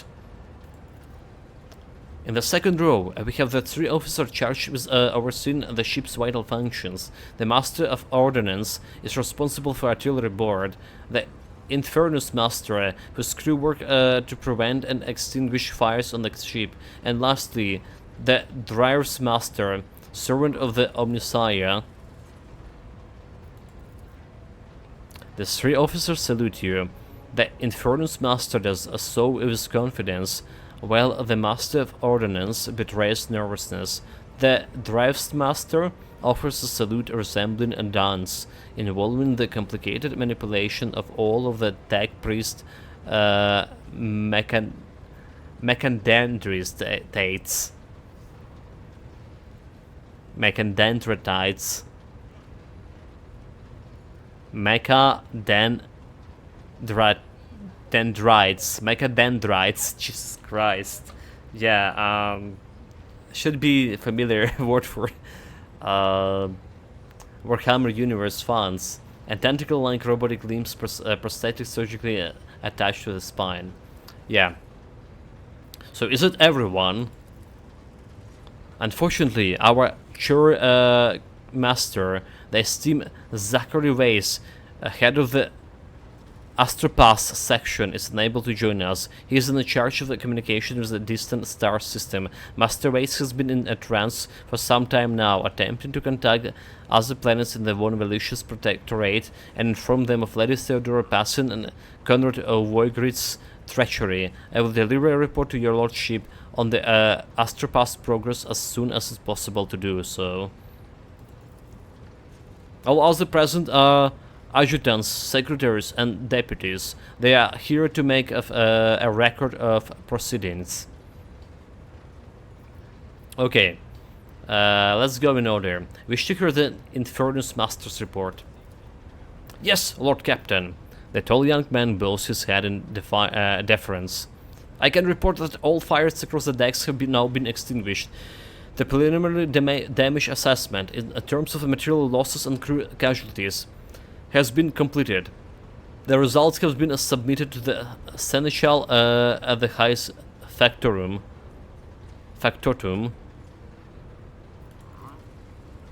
The post passes to him after the previous Infernus Master and his next 3 deputies expire in the line of duty." Abelard remarks in a low voice, pitched for your ear only. "The lad is managing well so far. He can take the heat, so to speak." "High Factotum, what have you to report?" "We are toiling days and night to complete the full accounts of the losses. The task will require next to no involvement from your lordship. I will personally ensure that all damaged components are given into the tech priest's hands for attention and that lost supplies are replaced. There is only one resource that I can replenish single-handedly, and that's people. We have lost more than 2,000 crew members, and unfortunately this number is not confined to the scum from the lower decks, which are easily replaced, but also includes trained professionals. we will be able to make up our losses of the nearest planet, Ricard Minoris. However, the planet, the whole system, in fact belongs to the Winterscale rock trader dynasty. We cannot simply begin recruiting on the planet without first coming to an understanding with the governor. In that respect, I am powerless. Negotiations in this level are a matter for the rock trader. Especially true given Caligo's Winterscale's penchant for attacking first and asking questions later, and the kind of sick skulled sack he usually installed as governors on his planets. Rumble Abelard, frowning. Okay, next one. The Drive's Master. I will hear a report from you now. A voice distorted by the work's retranslator emerges from under the tech priest's scarlet hood. Lord Captain, the force that set up this noble void ship destroyed the repositories of hundreds of machine spirits. The great warp engine entrusted into my charge is unharmed, thanks to Omnissiah, but its spirit mourns its dead brethren. We have not yet identified a prayer protocol capable of assuaging its sorrow and anger. With a great sorrow, I must also report that Engineer Prime, overseer and spiritual authority of the tech priest on board, fell in battle. The Magus was betrayed by the little flesh that remains part of him. The Magus, not the maggots. A most terrible loss. There is no one among my comrades aboard who's experienced and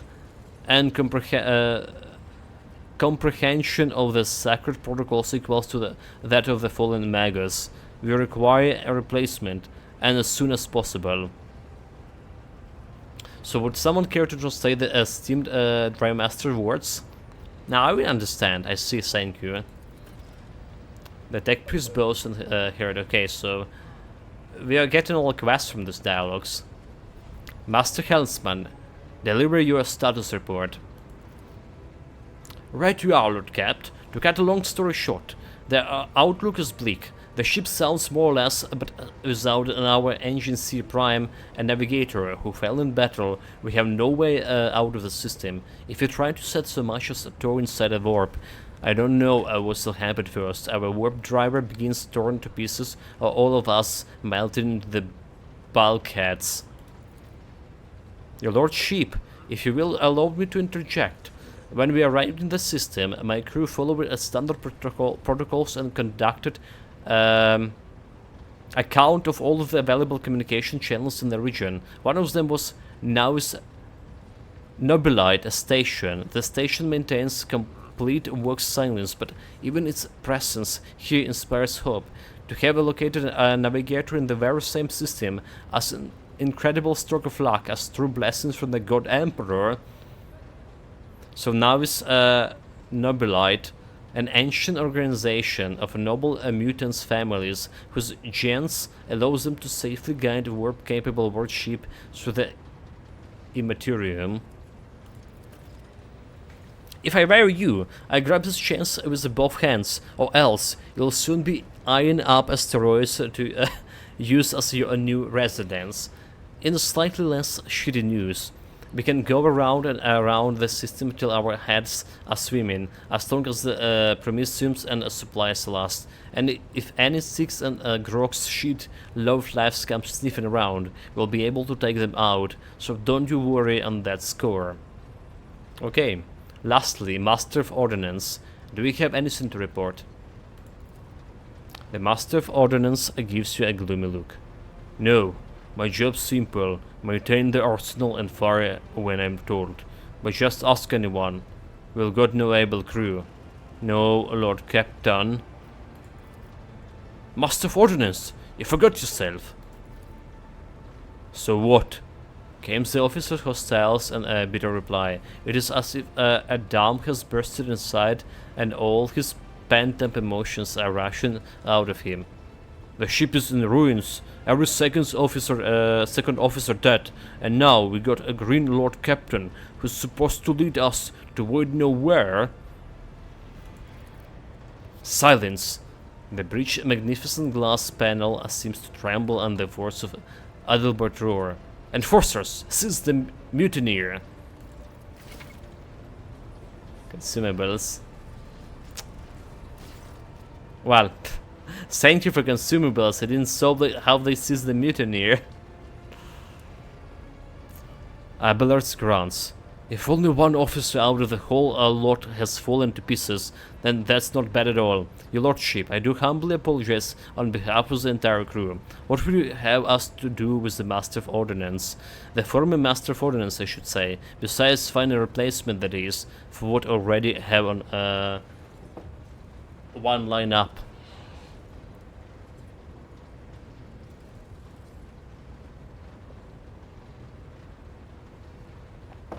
Well, there's only one thing we can do. Execute him, Dogmatic. For the Emperor, you know, there's order, and we need to bring this order to the chaos. That heretic. Experienced Master of Ordnance are few and far between, so for what reason he may remain in post? I leave him a punishment at your discretion, Bellarnd? Nah. Execute him, and we also need to get like dogmatic, you know, points for this. Dogmatic +2. Abelard notes stiffly.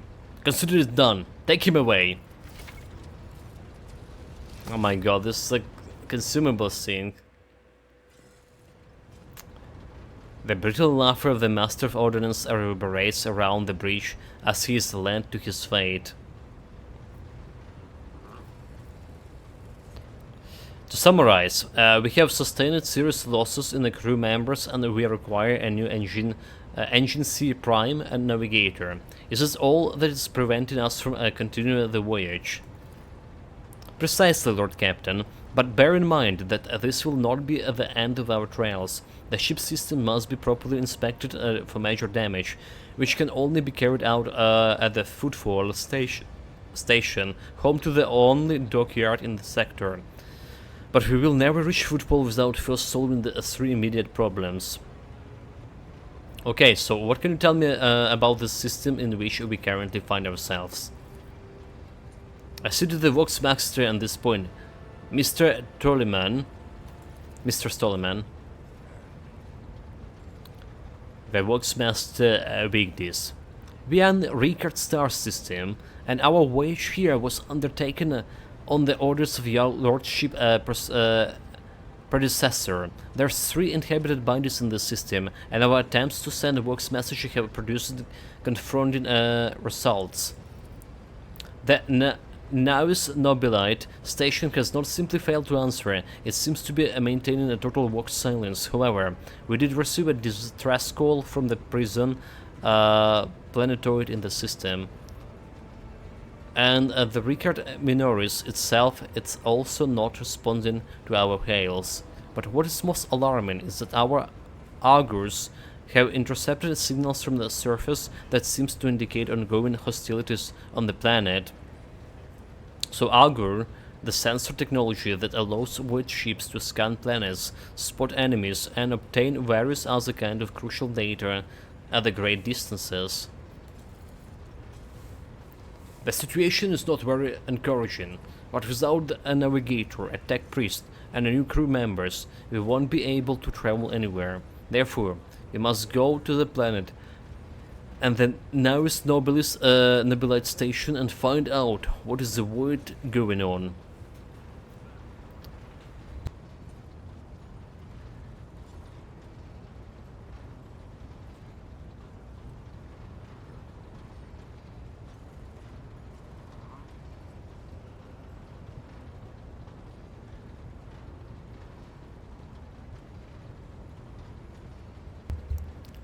Sorry guys. Thank you all for your reports. Dismissed. The assembled officers salute Era as one. We're not gonna be reading this grenade or consumables tutorial, are we? Abelard, your lordship, there is one other thing. A confidential matter of utmost importance. Lady Theodora. Abelard hesitates. Your eternally esteemed predecessor brought the ship here to the system for a reason. She was given a secret mission. You perhaps are wondering who has the authority to commission a rogue trader to do anything, and I shall tell you, the Lord Inquisitor, the hand of the Emperor, the chief architect of his will in the coroner's expense. We did know it. We did read a letter from her office. Yeah. I came across a strange handwritten letter to Theodora's deck. It was signed as XC. You are referring to the content of the note, I presume? Yes, quite right. XC Xavier Calcazar. The Lady Theodora was to seek out the Lord Inquisitor's right-hand man, one Henrix von Kalux, as an interrogator, you understand. All I know is that he's somewhere in this system, that we must find him and offer him whatever assistance he requires, and then deliver him to the footfalls in the Furibundus system. Finding him without any more information to go on will be difficult indeed, but an Inquisitor is an important individual. The authorities in the system, either the Naus Nobilite or the government of Ricard Minoris, may know something. This is all of it, your lordship. You have a great deal of work ahead of you, but it's a mere test of the daily burdens of the rogue trader. Soon you must take up the reins of the Von Valetius Protectorate. Abelard gives you another scrutinizing look, as if trying to gauge how long you will hold out under the mountains of problems. His face softens slightly, and it seems he's about to offer some words of encouragement. Fuck this. Edira, Sister Agenda, explain yourself. The Sister of Battle grimly nods toward Edira. The Psyker is suffering some ailment or dark madness. She insists to see the rogue trader. I judge that it would be unwise to leave her unsupervised. For a brief moment, the Sister Agenda voice sounds hesitant. I was also hoping to approach you with a personal request, but it can wait. Speak with me when you have time, rogue trader. Edira's glazed eyes rover over those assembled. One word bursts from her lips. Daybreak. Edira, come to your senses. Abelard, bring the wish to heal. If there's nothing else of value to report, I declare this briefing concluded, and it's time to get to work. Chat. Chat. Abelard, bring the witch to heel. Plus, cease your buffoonery immediately and report the reason for your intrusion. Damn it! Edira pressed her fingers to her temples in desperation. Your lordship, here's the thing. I was trying to see the immediate future, and it hits me so hard. My head is still spinning. Something very strange is heading our way, and I can't make out what it is. No matter how hard I try, a single word is all I can take out. The daybreak, or maybe it's dawn, and it's ringing and ringing like an echo, like a bell. But if it's daybreak, then why is it so dark? We cannot exact any information of value from that single word. Can you tell us anything else, Mr. Tlas? No, not yet anyway. The voices are going berserk, all shooting at once. I can't make any sense of it. As soon as I know or sense anything, I report it. Alright. Lord Captain, if you want me to take a closer look into your future, find me on the bridge and we can talk. Lady Theodora was well served by my whispers on many occasions. I'm sure you would benefit from them as well. The Psyche beaten sleeps stretching into a wry smile. Well, yeah, and now she's Lady Theodora dead. Do not believe any words coming from a mouth of witch. We're gonna make sure of it. If there's nothing else to value to report, I declare this briefing concluded. It is time to get to work. So they said. Right, now we can like navigate and explore. Vox Master, and we can talk to people. Good night, Lord Streamer. Good night, Lord Streamer. Have a good night too, Memento Mori. May the Emperor protects you. See you, mate.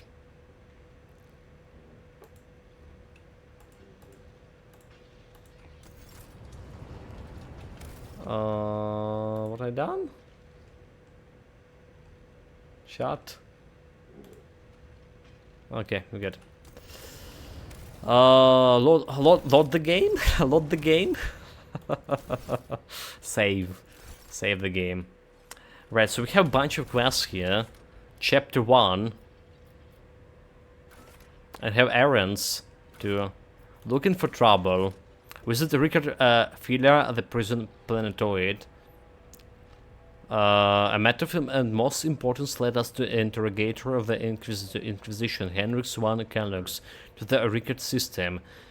The rogue trader's duty as a loyal servant of Imperium is to find the interrogator and aid him in his mission. Since his whereabouts are currently unknown, it's maybe easier to say it than done. So make contact with the Navis and Nobilis station, Eric 5, and land on the Rickard Minoris. Alright? That's like main quest. So the prologue was, we're done with prologue by the way, chat. We go into chapter 1, and the difficulty setting was saying that the game get harder, and we'll get the full force of the full power of the difficulty at the end of chapter 1. So we haven't been seen anything yet. Like that fight with the abomination that took us 3 tries to go through. It actually wasn't on the hardest settings yet. Battle Sister personal request. Agenda asked the rogue trader to talk with her on the ship as soon as opportunity arises. Better not to put it off too long. Aaron's new blood.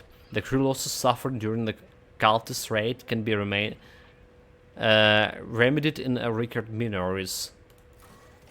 Machine Spirit Keeper. The Void Ship requests a new engineer, Engiseer, who may be found somewhere in the system. The Guide.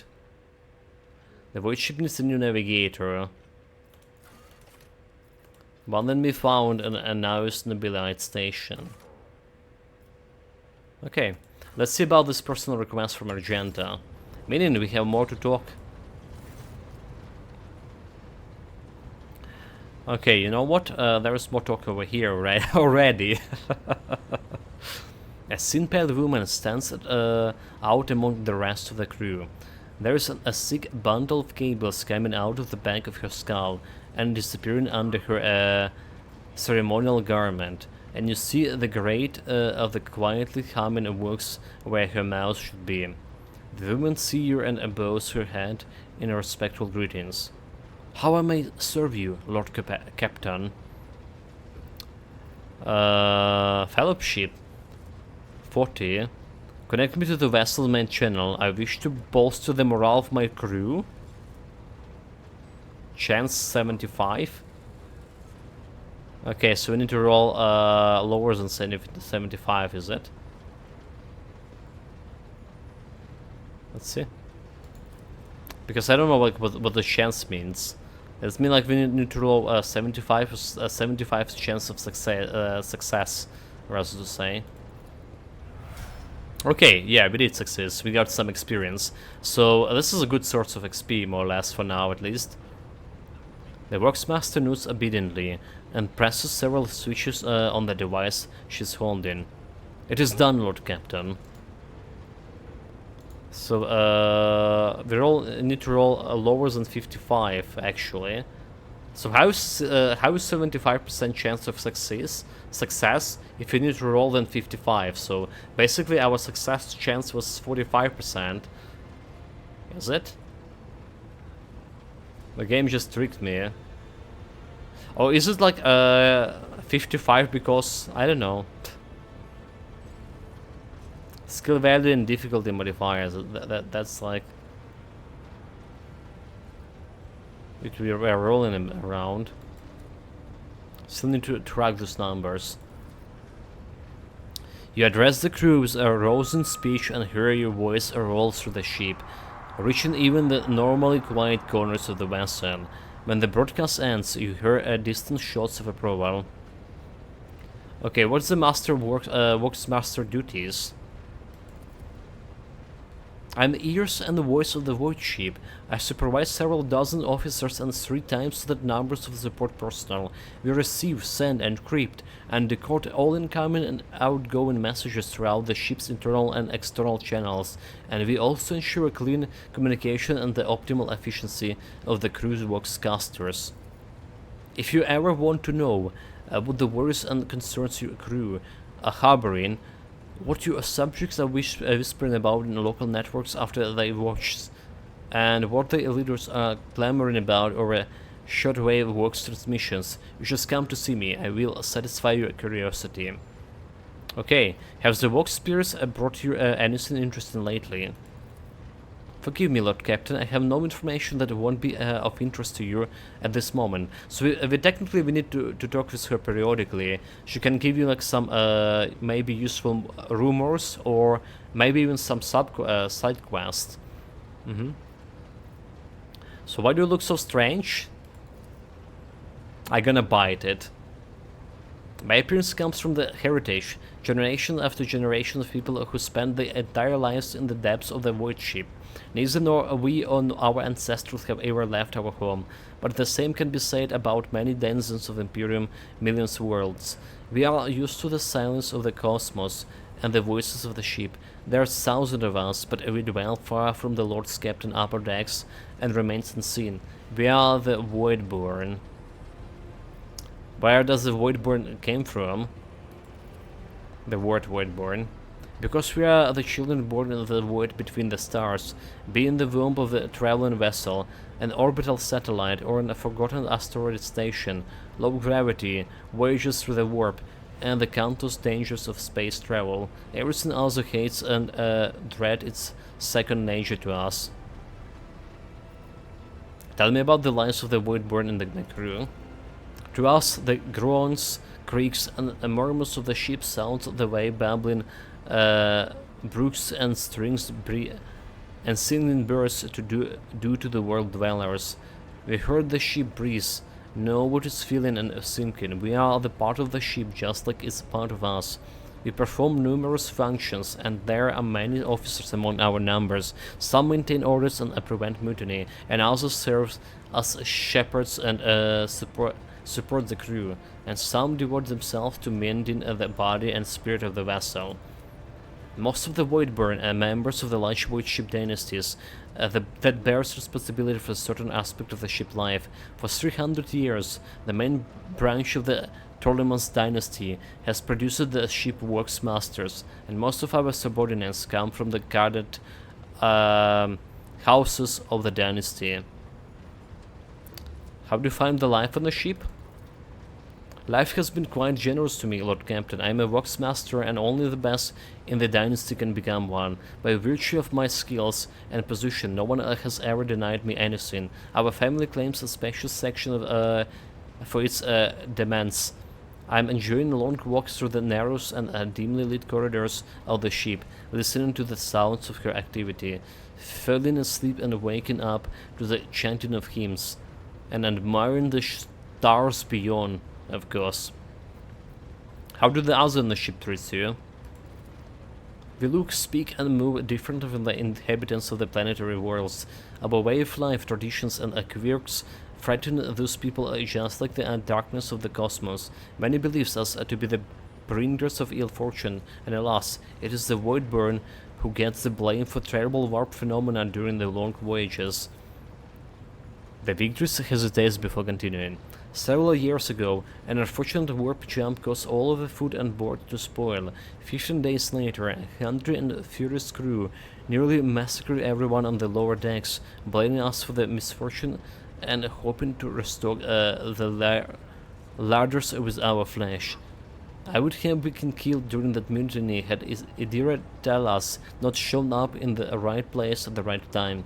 She came to my rescue, and the scoundrel's fear of her was even greater than their fear of the Voidburn. Looks like you're close friends with the heretic Idira. The webs of tiny wrinkles appears on the corners of Vigrid's eyes, the only hint that the Waxmaster is smiling. The Voidborn seldom makes friends, especially among other captains' entourage, but you see, many consider Idira to be different. I am different too. We have spent plenty of time in each other's company, discussing regicide over the glass of Amasek. Regicide, a human tabletop game played across the Imperium of Man, similar to the ancient Terran game of chess. Amasak, a potent alcoholic drink of a varying quality, widely available across the Imperium. Excellent, except Idira changed it after one incident, and we started to drift apart. The death of Lord Captain Theodora made her withdraw even more. I do not know if Idira considers me her friend now, but we used to be very, very close. And it's good I can still look after her in my own way. Perception succeeded. Okay, additional source of experience just talking with people. At least that's giving something, not just pointless 2 hours of talking and reading. Yeah, unfortunately there is no voice acting at all in this game, apart from my genius self. Interpreting the Voxmaster emotions based on half a face and a Vox modulated voice is no easy task, but you manage to catch the undercurrent in Vigrid's words. The Voxmaster is not merely saddened by her rift with Idira, she's devastated by it. Okay, we need to roll less than 75, roll 65. Good. So, have you ever left the ship? Oh, I did once, and it was dreadful. I felt like the massive blue dome overhead could shatter at any moment and fall, and my bones would be crushed by the gravity. The Vigrid swishes her shoulders, trying to ward off the flood of memories. The ship is my home, Lord Captain, and I would not trade it even for the bounty of 100 worlds. Okay, go to your business. Well, we got a couple of XP points out of here, and this actually did level up. It's actually did level up. Save. Well, let's jump to that to level up, which will be another half an hour, is it? Or do we need to choose the skills here? Common talent, we do. Choose the characteristic. So fellowship, willpower, toughness, +5, like. You know, like, I maybe like the toughness. The fellowship is alright, but toughness is giving me how is the character can struggle injuries as well as easily can resist toxins. For each bonus point of toughness, character gain plus 10% to wounds. It also affects the cardio skill, so it's gonna be just giving me some health over here if I can increasing my toughness here, which is okay, I guess. And we kinda put some points in the weapon skills for this guy, so we're gonna be making him in melee build more or less officer melee build, you know. Bolt weapon expert, Fisher bolt weapon proficiency. Wait, so this is giving me like some. Enemies gain no melee superiority bonus against. Wait, so this is different. Common talent different from talents. Oh, I see. So there's common talents which are lesser than. Yeah, I see. So we did saw how superiority could wreck the people. Chain weapon expert, chain weapons attack and maximum damage, which is also cool. Combat mastery. So combat master is potentially what we're gonna be grabbing here. Movement's point and dueling master grants bonus to parry. Last weapon expert, flame weapon expert, flame weapon proficiency, nimble, bonus to dodge. Power weapon expert, it will not die. Solid projectile weapon expert, which I don't know if it was like solid projectile power weapons and stuff. Like plasma weapon looking good, right? Allow the character to use the plasma weapons such as plasma gun, plasma pistol and others. Bolter, flamethrowers, metal weapons. Do we have plasma swords? Heavy armor proficiency requires strength 45. Auxiliary weapon character level required 22. Feature Lord Xenos and base skills Lord Xenos. Drukhari dual weapon combat. The character can attack with the second weapon in the current weapon set, in addition to the usual one attack per round. This attack suffers 20% penalty to the weapon skill and ballistic skill and cost plus 1 AP more. Okay. I don't know if it's like been working on the harder difficulty, but in melee maybe it's okay. Heavy weapon proficiency. Reduces required strength value for heavy weapon by 25. Our power require level 15 breaking points. Require 15 heavy weapons deal more damage. Boss weapon skills. Alright, basic Karos. So that's all the skills here. And there's all his... so Grenadiers also could be okay if you get the Grenadiers. The character gains plus certain tech use, so the character can also reroll failed skill test. We're gonna have the tech priest for this. Ready to serve. Whenever Imperial World character is affected by the ally and not damaged ability affects any affects ally with such ability, their resolve is increased by fellowship bonus divided by 2 for 1 round.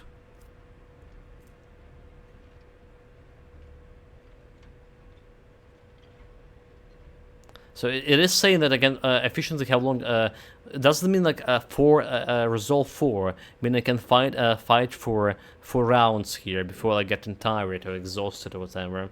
I think that's what it means. And basically having this ready to serve gonna be actually like in Tria increasing that resolve faster, so we can basically fight longer. Better to die for Emperor. Well, under the 40 wounds, Imperial World character gain plus 10 bonus to all characteristic and 2 to resolve. Doing my part, if other characters in the current party has the same archetype as this character, the first use of ability from this archetype because one less. Okay, no heresy. Gain critical heal chance and armor against the Xenos and demonic creatures. I guess I can get no heresy for him. But melee superiority is kind of probably better.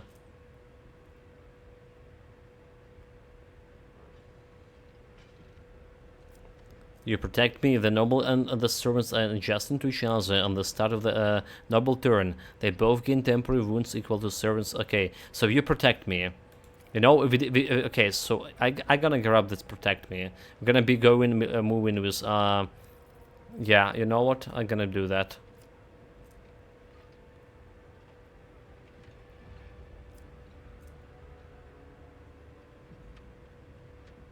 Yeah, you protect me instead of superiority. I'll take it. I'll take it. If you already have like the noble thing, so we can fight shoulder to shoulder with Aldebard, Abelard. Jesus Christ. Okay, speaking of which,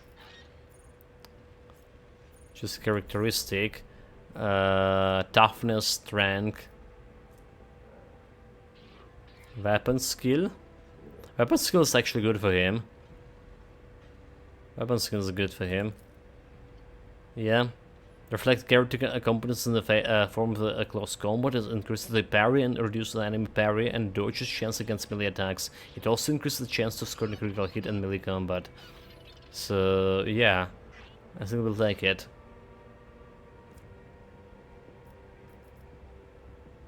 So we're taking this, and for a talents, contempt.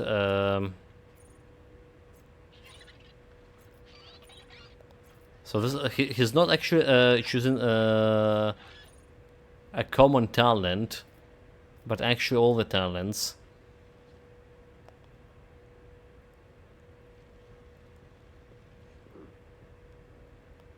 Okay, so like we saw that common talents, which was like that removing superiority and getting this stronger together. It was actually common seeing. Alright, his superiority is toughness. So we can wait until we get a common abilities for level the common talents over here. Alright. So contempt.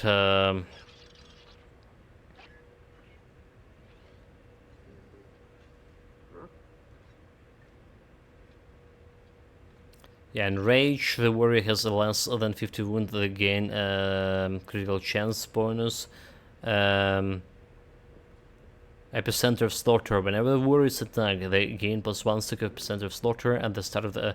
I need to read them again, chat. I'm sorry, but I need to read them again to comprehend what I really want, to understand what the better decision will be here.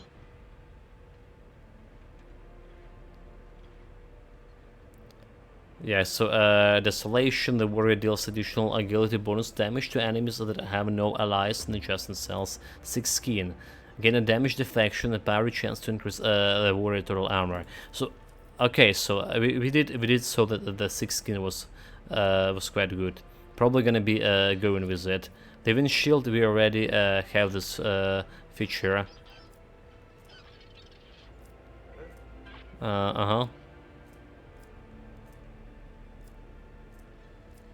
We already have this feature. Hidden Scars, Interception, Crowd Kill. Crowd Kill could be also good, area attacks, dealing more damage. Additional Strength, +1 bonus divided by 2 damage for each enemy and the area effect. Alright, we're gonna grab this one. We're gonna grab this, we're gonna grab in the weapon skill for him.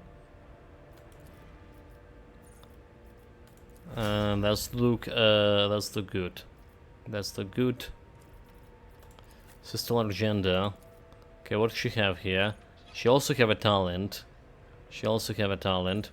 Did got bolt weapons that gain 10 armor penetration, which was actually common skill, apparently. They should like tell us what is a common skill or what is not. It's hard to. Ballistic skill +5 for her, which is important. And I mean, I guess there's common favorite features, offensive features, defensive features, support features, universal, archetype, original talents, word features. So like original talents, ready to serve. Okay, I see. Verb features, archetype talents, rapid reload.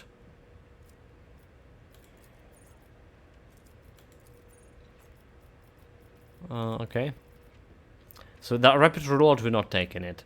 Reckon Ruin. After soldiers deal damage to 3 different enemies, so the soldier gains bonus more damage for the next attack in the current combat. Which is we don't okay, but not really okay. For each adjusted ally, the soldier deals bonus more damage to enemies. Unprecedentable. The soldier gains agility bonus, critical hit chance. This bonus is doubled against the enemy from which the soldier is protected by cover at the moment of the attack. Okay, so unpredictable, or say unpredictable is actually okay to have. Fired up. When the soldier deals damage, the critical damage increases by 1% until the end of the combat, which is also okay. Critical damage. But we need to get this critical hit chance, critical damage chance. Do we have anything about critical chance we have here? Weapons. So the bolter weapon. A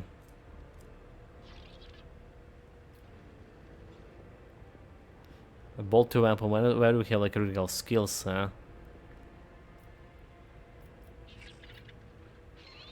We don't see like a critical chance for this, do we? Or am I blind? Dodge reduction, parry as resolve, that's dodge itself, penalty from armor, and deflection, no deflection at all. I saw somewhere the critical chance, I swear. Well, I guess unpredictable okay, because we got a good agility. Expert surroundings, carry efficiency increase. Okay, yeah. Tenderness, enemy damage by the soldier area attacks suffer bonus damage. Integrity, while at full wounds, the soldier has ballistic skill and plus 2 MP. Point blank. Trace the trajectory. Muzzle velocity. So I think we're gonna be going with unpredictable for now. Yeah. The second skill could be okay.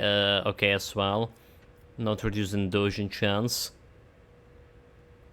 Combat mastery again, like normally superiority. And grenades, you know, grenades for her will be good actually. The grenade skill, where it is. The grenadier.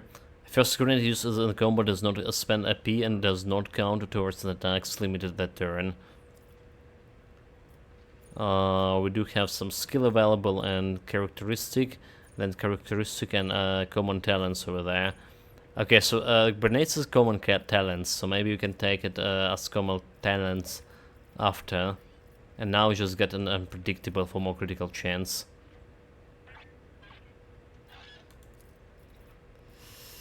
Let's say that's what I'm gonna do. And for my operative, should not really care about her. Okay, so this Psy rating, by the way, I was like wondering where you can find it. It's just on the character portrait over here. Psy rating, base value +1 from unsanctioned psyker. She need intelligence for this, right? Or willpower? No. Perception. Dodge chance against attacks. High perception can pick out a straight bolter. Okay, so intelligence has the not that much of perception, so willpower. Character ability to withstand the horrors of warp there, and high willpower allows character to expert control over crowd to interrogate heretics. It also increases the chances for resisting negative mental effects and psychic powers.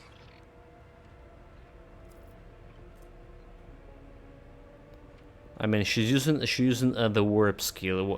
What the warp's like actually magic, the magic stuff. What's required? Intelligence or the willpower?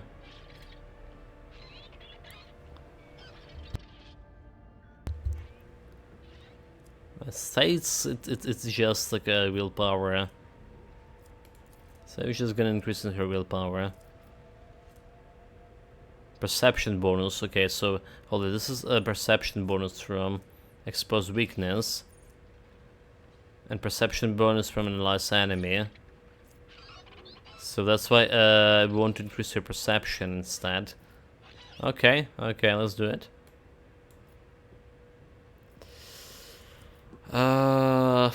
She got a common talent. Okay, common talent. Combat mastery. which is questionable for her to have combat mastery. I mean, everyone would benefit from combat mastery, but more so the melee dudes, the guys who go in melee. So that's yeah. The Lampont. Let's see about psychics here. Basically logic, 7 logic, tech priest. So Age of Fate, at the beginning of every combat the Psyker lies gain a critical hit chance. The first critical hit removes the effects. Fatebringer. Flawless Plan. Predicted Downfall. Yeah, Aftershock. Every time the Psyker deals mental damage from any source other than Aftershock, the target suffers half as much mental damage at the end of its next turn. Aftershock, what the fuck an Aftershock is this? Mental Breach, enemies have taken damage from the Psyker at least once suffer penalty to all resistances tests against the Psyker until the end of combat. Mind Siege, enemies that have failed willpower resistance test against any of the psychic powers will suffer an additional psychic rating mental damage every time they suffer mental damage until the end of the combat. So they get mental damage. Okay, so maybe you do want to willpower increase here. For Mind Siege, for example. Alright. The Mind Siege intelligence plain challenging. When the Psyker kills an enemy with a psychic power, dealing more damage than wounds of the targets, the excess damage will be dealt to the enemy closer to the target. Okay, that's like pain channeling also could be okay. Vision of Doom, enemies that become targets of the psychic power gain a stuck and minus penalty to the dodge and parry until the end of the combat. This is also good against boss fights. Warp Minds. After every 6 use of psychic power by the Psyker, all enemies gain a stuck and minus penalty to all characteristic in the end of combat. The Warp Minds. Weaker Hearts. Enemy currently inflicted with a blinded, stunned, immobilized, or prone affected by the Psykers suffer more damage. Ready to serve. Okay, she's from Imperium Ward, by the way. Psyker rating 1. Require level 10. Striving in Peril. Every peril of the warp increases the momentum by the Psyker, power conduit, after triggering psychic phenomenon.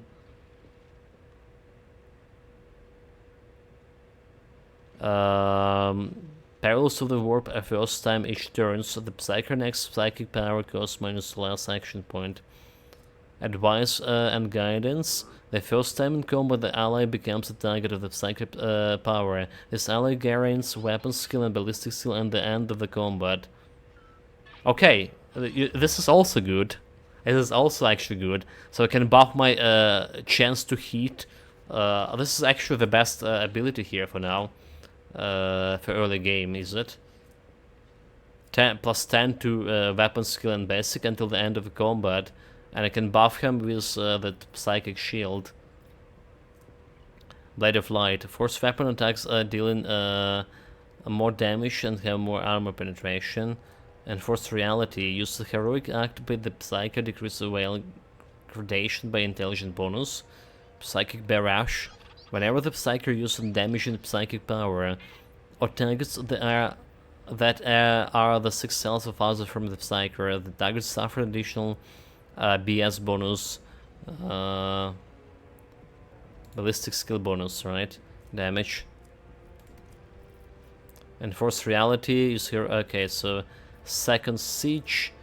The psychic powers that have a range of 2 cells or more have the range increased by perception bonus, which is also good actually, can reach targets farther. Stabilizing factor. The first psychic power used each turn increases avail degradation by 2 points or less. Subtle manipulation.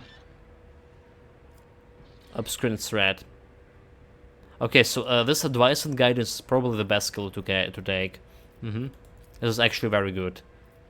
It's like actually really good. Right, if it's her psychic forewarning, right, getting this dodge and parry bonus to the end of the combat, and then buffing the ballistic and weapon skills, basically, so that in melee we can parry even more with more like weapon skills, and well, ballistic skills buff, it's significant too. Well, that was only 30 minutes of leveling up, so we're done it pretty fast. And I'm kind of satisfied with that. So what do we have here? Cardinal's expense map. Alright, high factorum generous dark orc.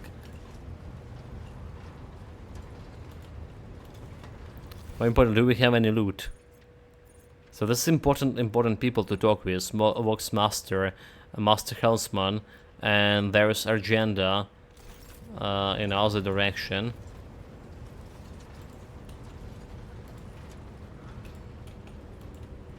Let me check if we have anything over there. So I don't have like any wounds because we did rest it on my sheep. Any traumas, rather to say, and coincidentally wounds as well.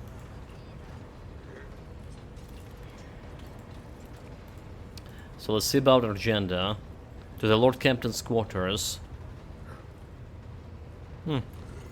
Huh. We've been checking that one.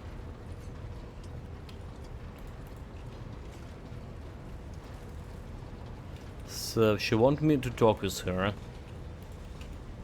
Let's do it. Rogue trader. The Sister Argenta looks tired. There's dark circles under her eyes. Her hair is somewhat disheveled, and she moves like she is a little on age. You said you have a personal request for me. I indeed have a request, Rogue trader. Okay, at least I don't need to read this. Or not, never mind.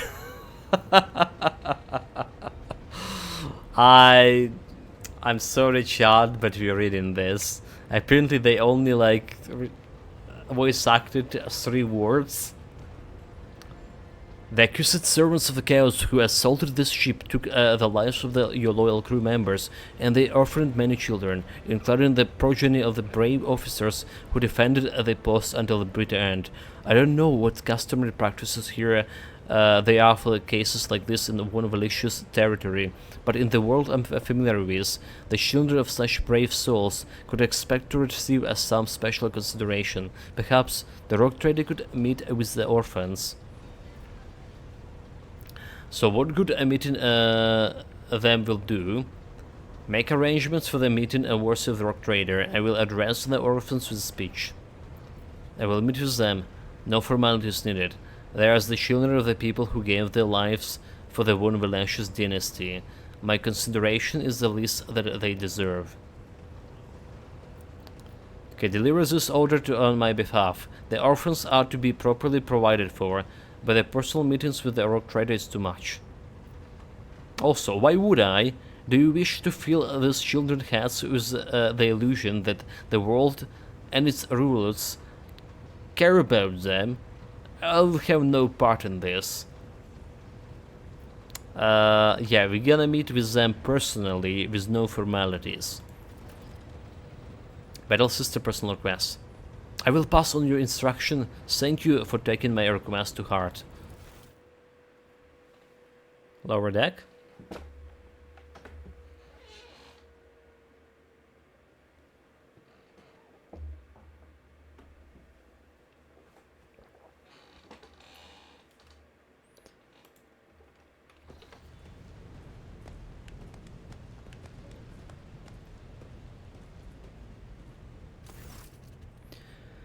The motley groups of adolescents do not take the eyes of you, gazing at you as if you were the creature straight from the fairy tales. Am I? Magnificent fairy tale Austerius.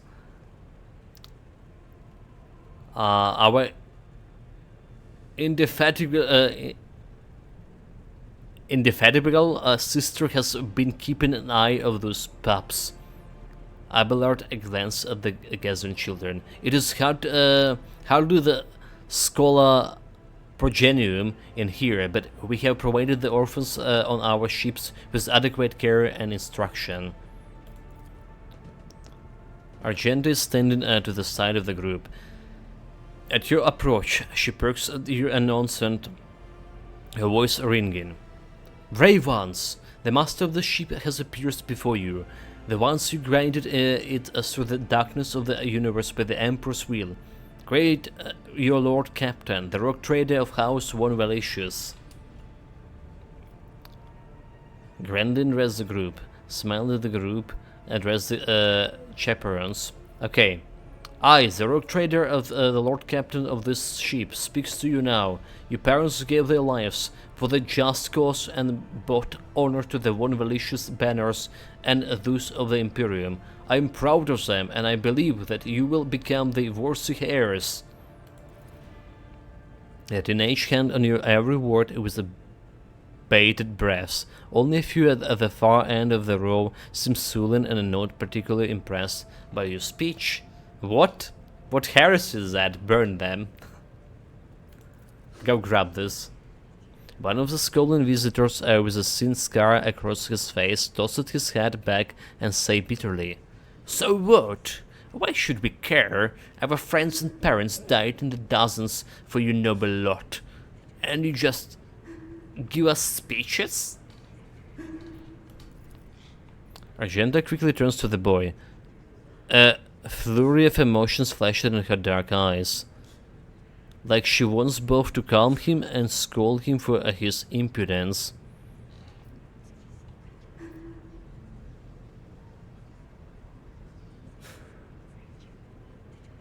Address the chaperons. The compartment leaves much to be desired. I hope that they will be molded into the worst servants of House Von Valicius. This audience is it's over. Well, there's only one rightful right answer here. If you have anything to say them without fear. I will listen.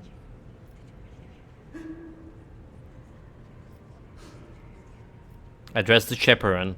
Punish the troublemaker. Put the rest back in the base. This audience is over. The boy just raised his chin stubbornly, his mouth pressed into the hard line. The others quiet down in fear. Young ones, you won't recognize them in a year or two. They will learn to salute and speak only when permitted by the superior officer. But right now, clowning around is all they know. Clown fiesta. Argenta rubs her temple pensively. She smiles and offers a few more words of encouragement, then leaves the bay.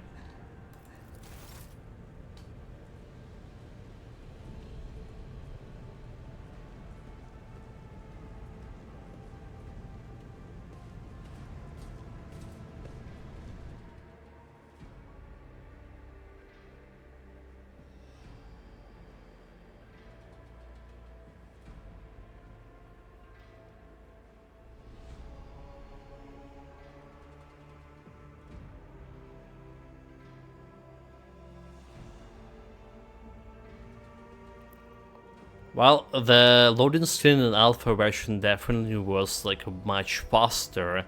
The one thing I can say. So does it mean like we done the quest here? Battle since the personal request completed. Alright.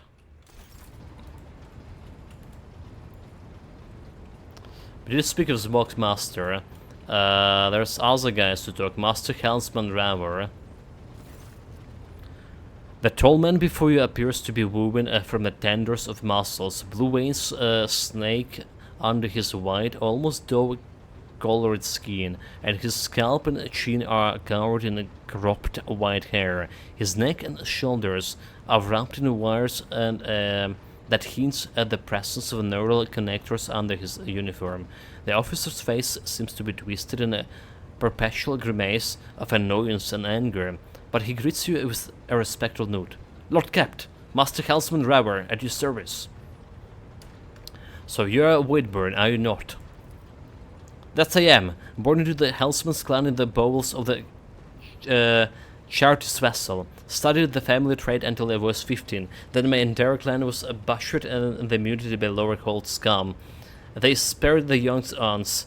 Of course, they did. Kids with implanted connectors make great navigators, navigational servitors.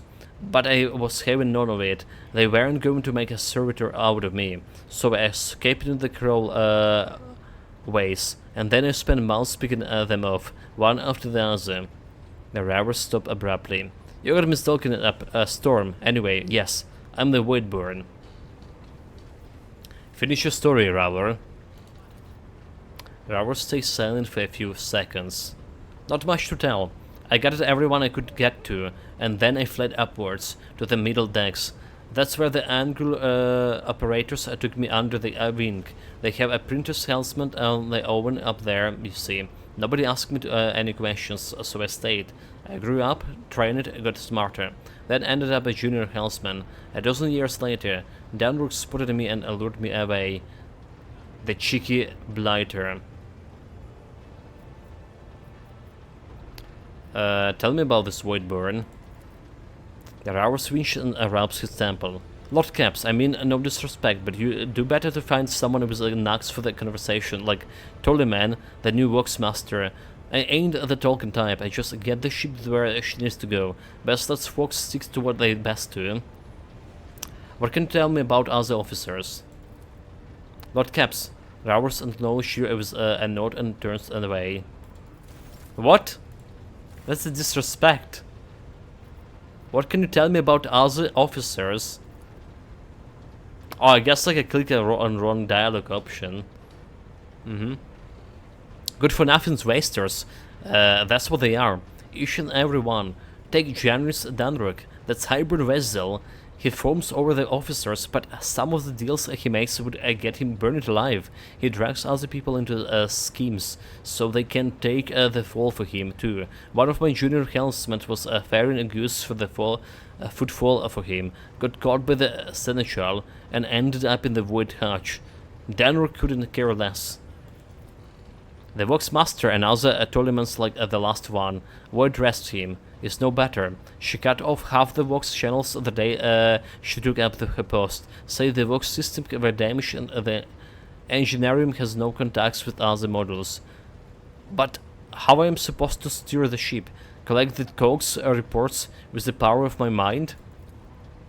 First Officer Versarian, I can stand him. Like every Navi officer I met, he doesn't know a thing about controlling the vessel in the void, but he puffs himself up and the same and throws his weight around. Me and him had to have words a few times before he left me alone. Thanks the Emperor Lady Theodora trusted me more than a seneschal when it came to helm in the void ship. Then there's a woman, what's her name? Tlas? Lady Theodora brought her along whenever she went, and look what happened to her. I wouldn't be surprised if it turns out it was that witch that delivered her to an early grave, just like a countless souls before. I don't see why anyone would want to work in a calamity on their ship, but some would disagree. They say she's friend with a young Tulliman, you know, or at least she used to be. So... yeah, she doesn't like anyone. But tell me, do you like anyone at all? Rowers looks perplexed. What kind of question is that? I like you, and Lady Theodora before you. Where would I be if I was making cracks about the rogue trader, huh? I don't want to die just yet. Well, I guess that's one thing is good, he likes us.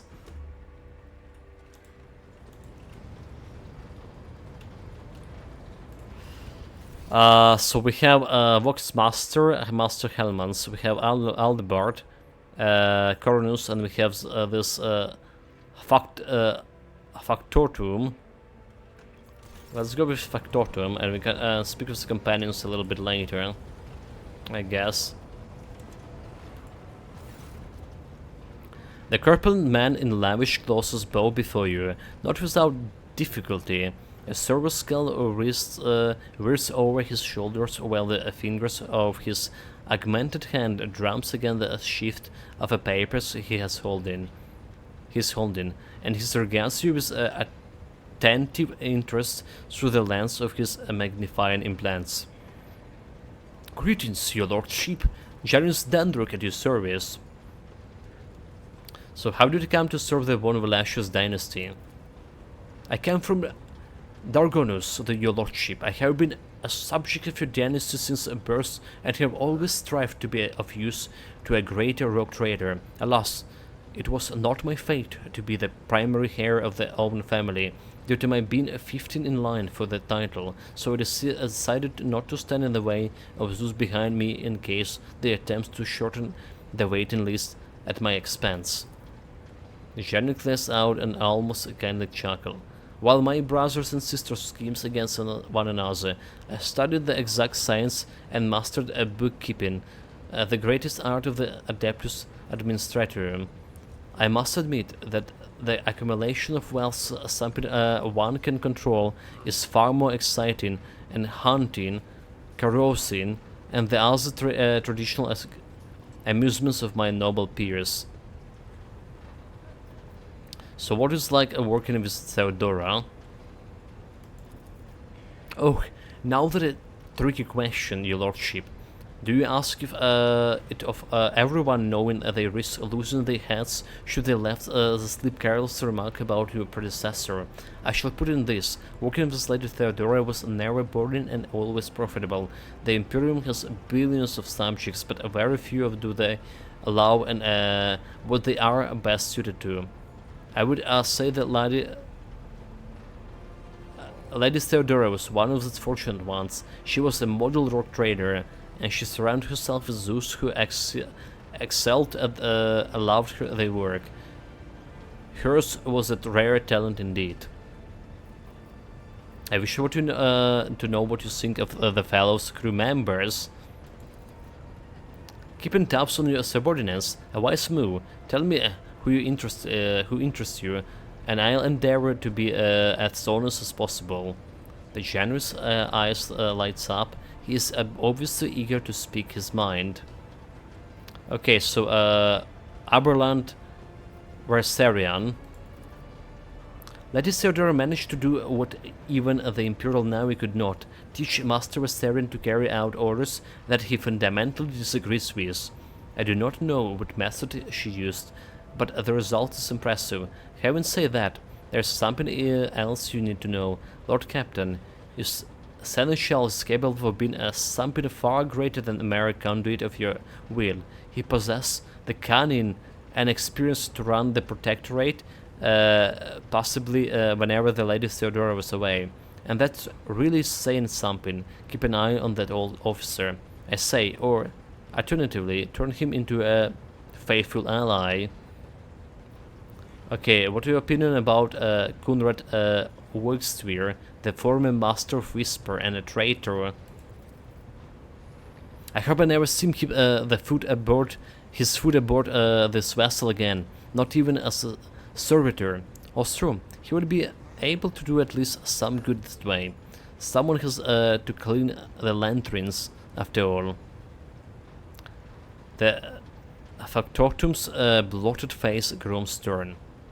He gave us all quite a fright on that ill-fated day, Lord Captain, and still, to speak candidly, I never enjoyed Master Wigstreak's company, but I believe him to be the man who knew how to do his job. Regretfully, I was mistaken. It turns out Conrad lacked the most important quality of the Master of Whispers, unwavering loyalty to the rock trader, and his failing came to light in the most deplorable manner. What about the Voxmaster Vigdris Toleman? Ah, yes, the Whiteburn. You know, in my family, we use such creatures to quarry whenever we went hunting. Mutants are the bane of humanity, an unseen tumor that threatens to end us all. But I digress. In the brief time Toliman has spent in the past as a Vox Master, I have not noticed any significant flaws in her character, or anything that would make me question her professional qualities. Needless to say, she's very diligent, as in any Voidborn seeking to earn the Master's affection. I believe you can trust in her skills and loyalty. Okay. I will. I want to know more about the people who buy our plunder. Who buy our plunder. Of course, Lord Captain. Whose interests you exactly? We most often deal with the followers of Saint Drusus, the Explorators, the Kasbalika missions, or the Emperor forgive us, the Fellowship of the Void. So this is the factions. This is the factions you can buy, you can trade with, and depending on the factions faction reputation you gain. So basically, the more you trading with them, doing some quests for them, you're gaining this faction reputation with. And they have some faction rewards, faction items that you only can buy from them. So this is actually the important part. An important part of the playthrough in general. So what do the followers of Saint Drusus acquire from us? The Drusinians still hope to bring the Corun's expanse into the warm embrace of the faith, just as the flocks hopes to receive the aid of the Drusian missionaries. Each creates a crate of food, shipment of clothes, or box of medicine marked with your seal is a sign of the rock trader himself believes in the sect's future success. The Reverend Hieronymus is the first among the Drusians and is most often seen Footfall's grand atrium. A gloomy fellow, but some almost believe him to be a saint. What about explorators? Members of Explorator Cognizance fleet, which has been roaming the Corun's expanse for a good while now. Omniscience know what they are hoping to find, but their acolytes regularly shows up on inhabited worlds, seeking bit of sacred knowledge, tracking down mechanical relics, and sniffing out Xeno artifacts, if truth to be told. Supposedly, they want to save the ignorant rabble from corruptions. A tech priest named Opticron 22 does business with us on the fleet's behalf. He can be found on the docks on the Footfall. Okay, yeah. I know the guy. Did saw him in the alpha version of the game. Interested in the Kasbalika mission. Master of the cold trade, immoral criminals, and notorious crooks to the last of them. The mission is but one branch of the mafia gangs that taken a route in the Calixis sector. You can do business with them as long as you take the necessary precautions. They are led by the Vladiam Tokara, who's recently appointed himself a leech of a Footfall. Of course, he is a trusted ally, the rock trader Winterscale, but he will not refuse you, and as of the Emperor's anointed. If you wish to talk to the Vladiam, look for him in the Leech's Palace of Footfall. What about the Fellowship of the Void? Generous emit a laugh like gargle. A promptus name is it not? In truth, they are a gang of pirates who are forever squabbling over loot and territory. However, some of the little flotillas need supplies, or can take awkward cargo off our hands without asking questions. Of course, there is always the risk that the scoundrels will challenge their mind and attempt to board us instead, but so far our macro cannons have managed to keep them at line. They say Reason Calvaria speaks on the Fellowship's behalf. The Adeptus Amacicus on the Footfalls is rumored to be her favorite hound. Okay. Riza Calvaria. I wonder if it's actually the girl, our companion actually, because we do have a pirate. We will have a pirate companion later on. Well, not so later on, but.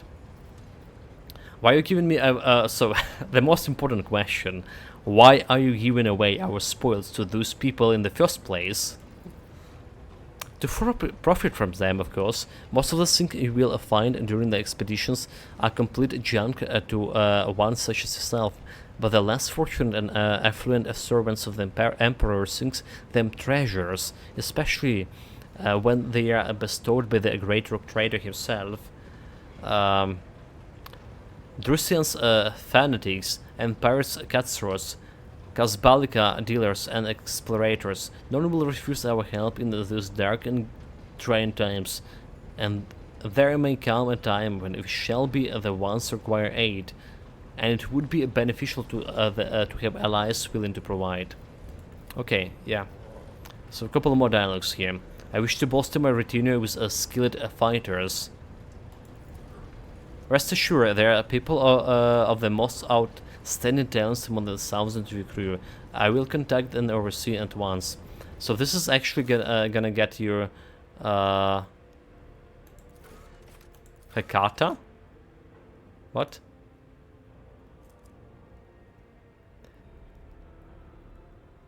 Well, I actually can get a named character out of it. Interesting. Interesting result. Actually can get the named character out of this. So this is how you can get like more soldiers for your company. Probably on this higher difficulty we're playing, we should actually go and try to gain maximum to fill all the slots before we get a new characters, right? With mercenaries, and that's one way to do it. Right, get them from there, and I don't think it's cost me anything, right? I don't think it's cost me anything, chat. So we can create like whatever character we wish for. Could be a psyker to fill the role. Could be a sniper. Alright, we don't know what we actually need for now.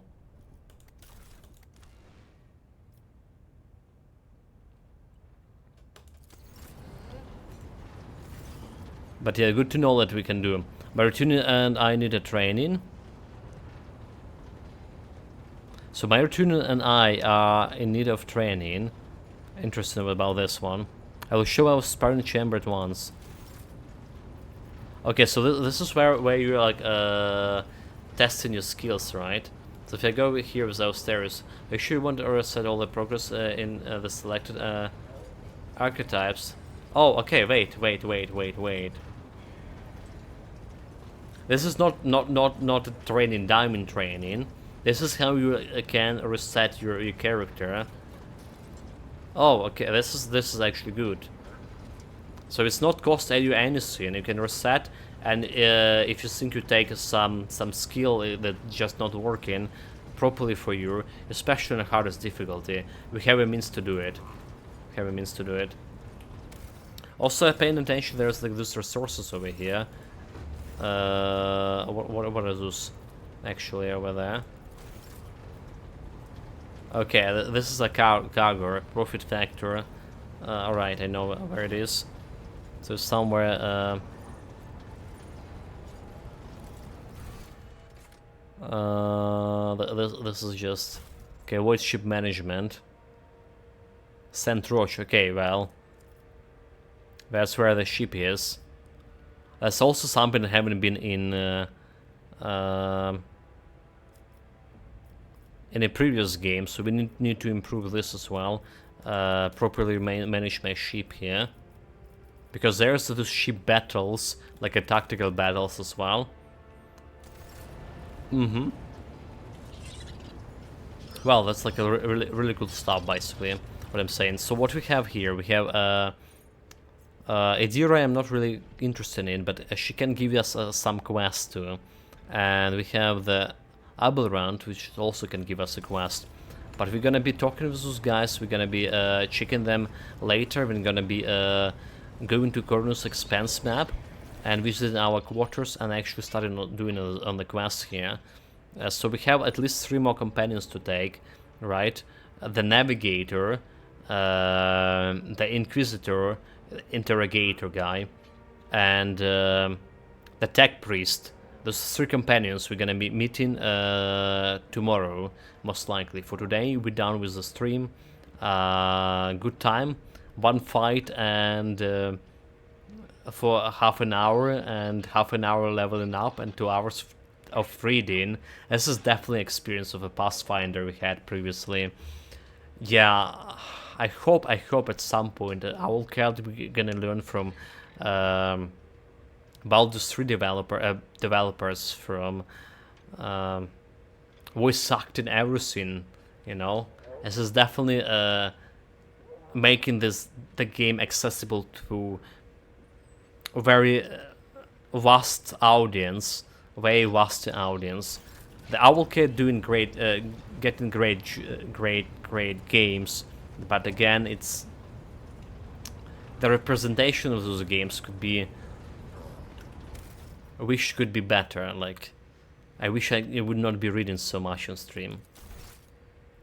Okay, let's save and again, take care of yourself, guys. Stay safe. Whatever you're doing, have fun with it. See you next time, chat.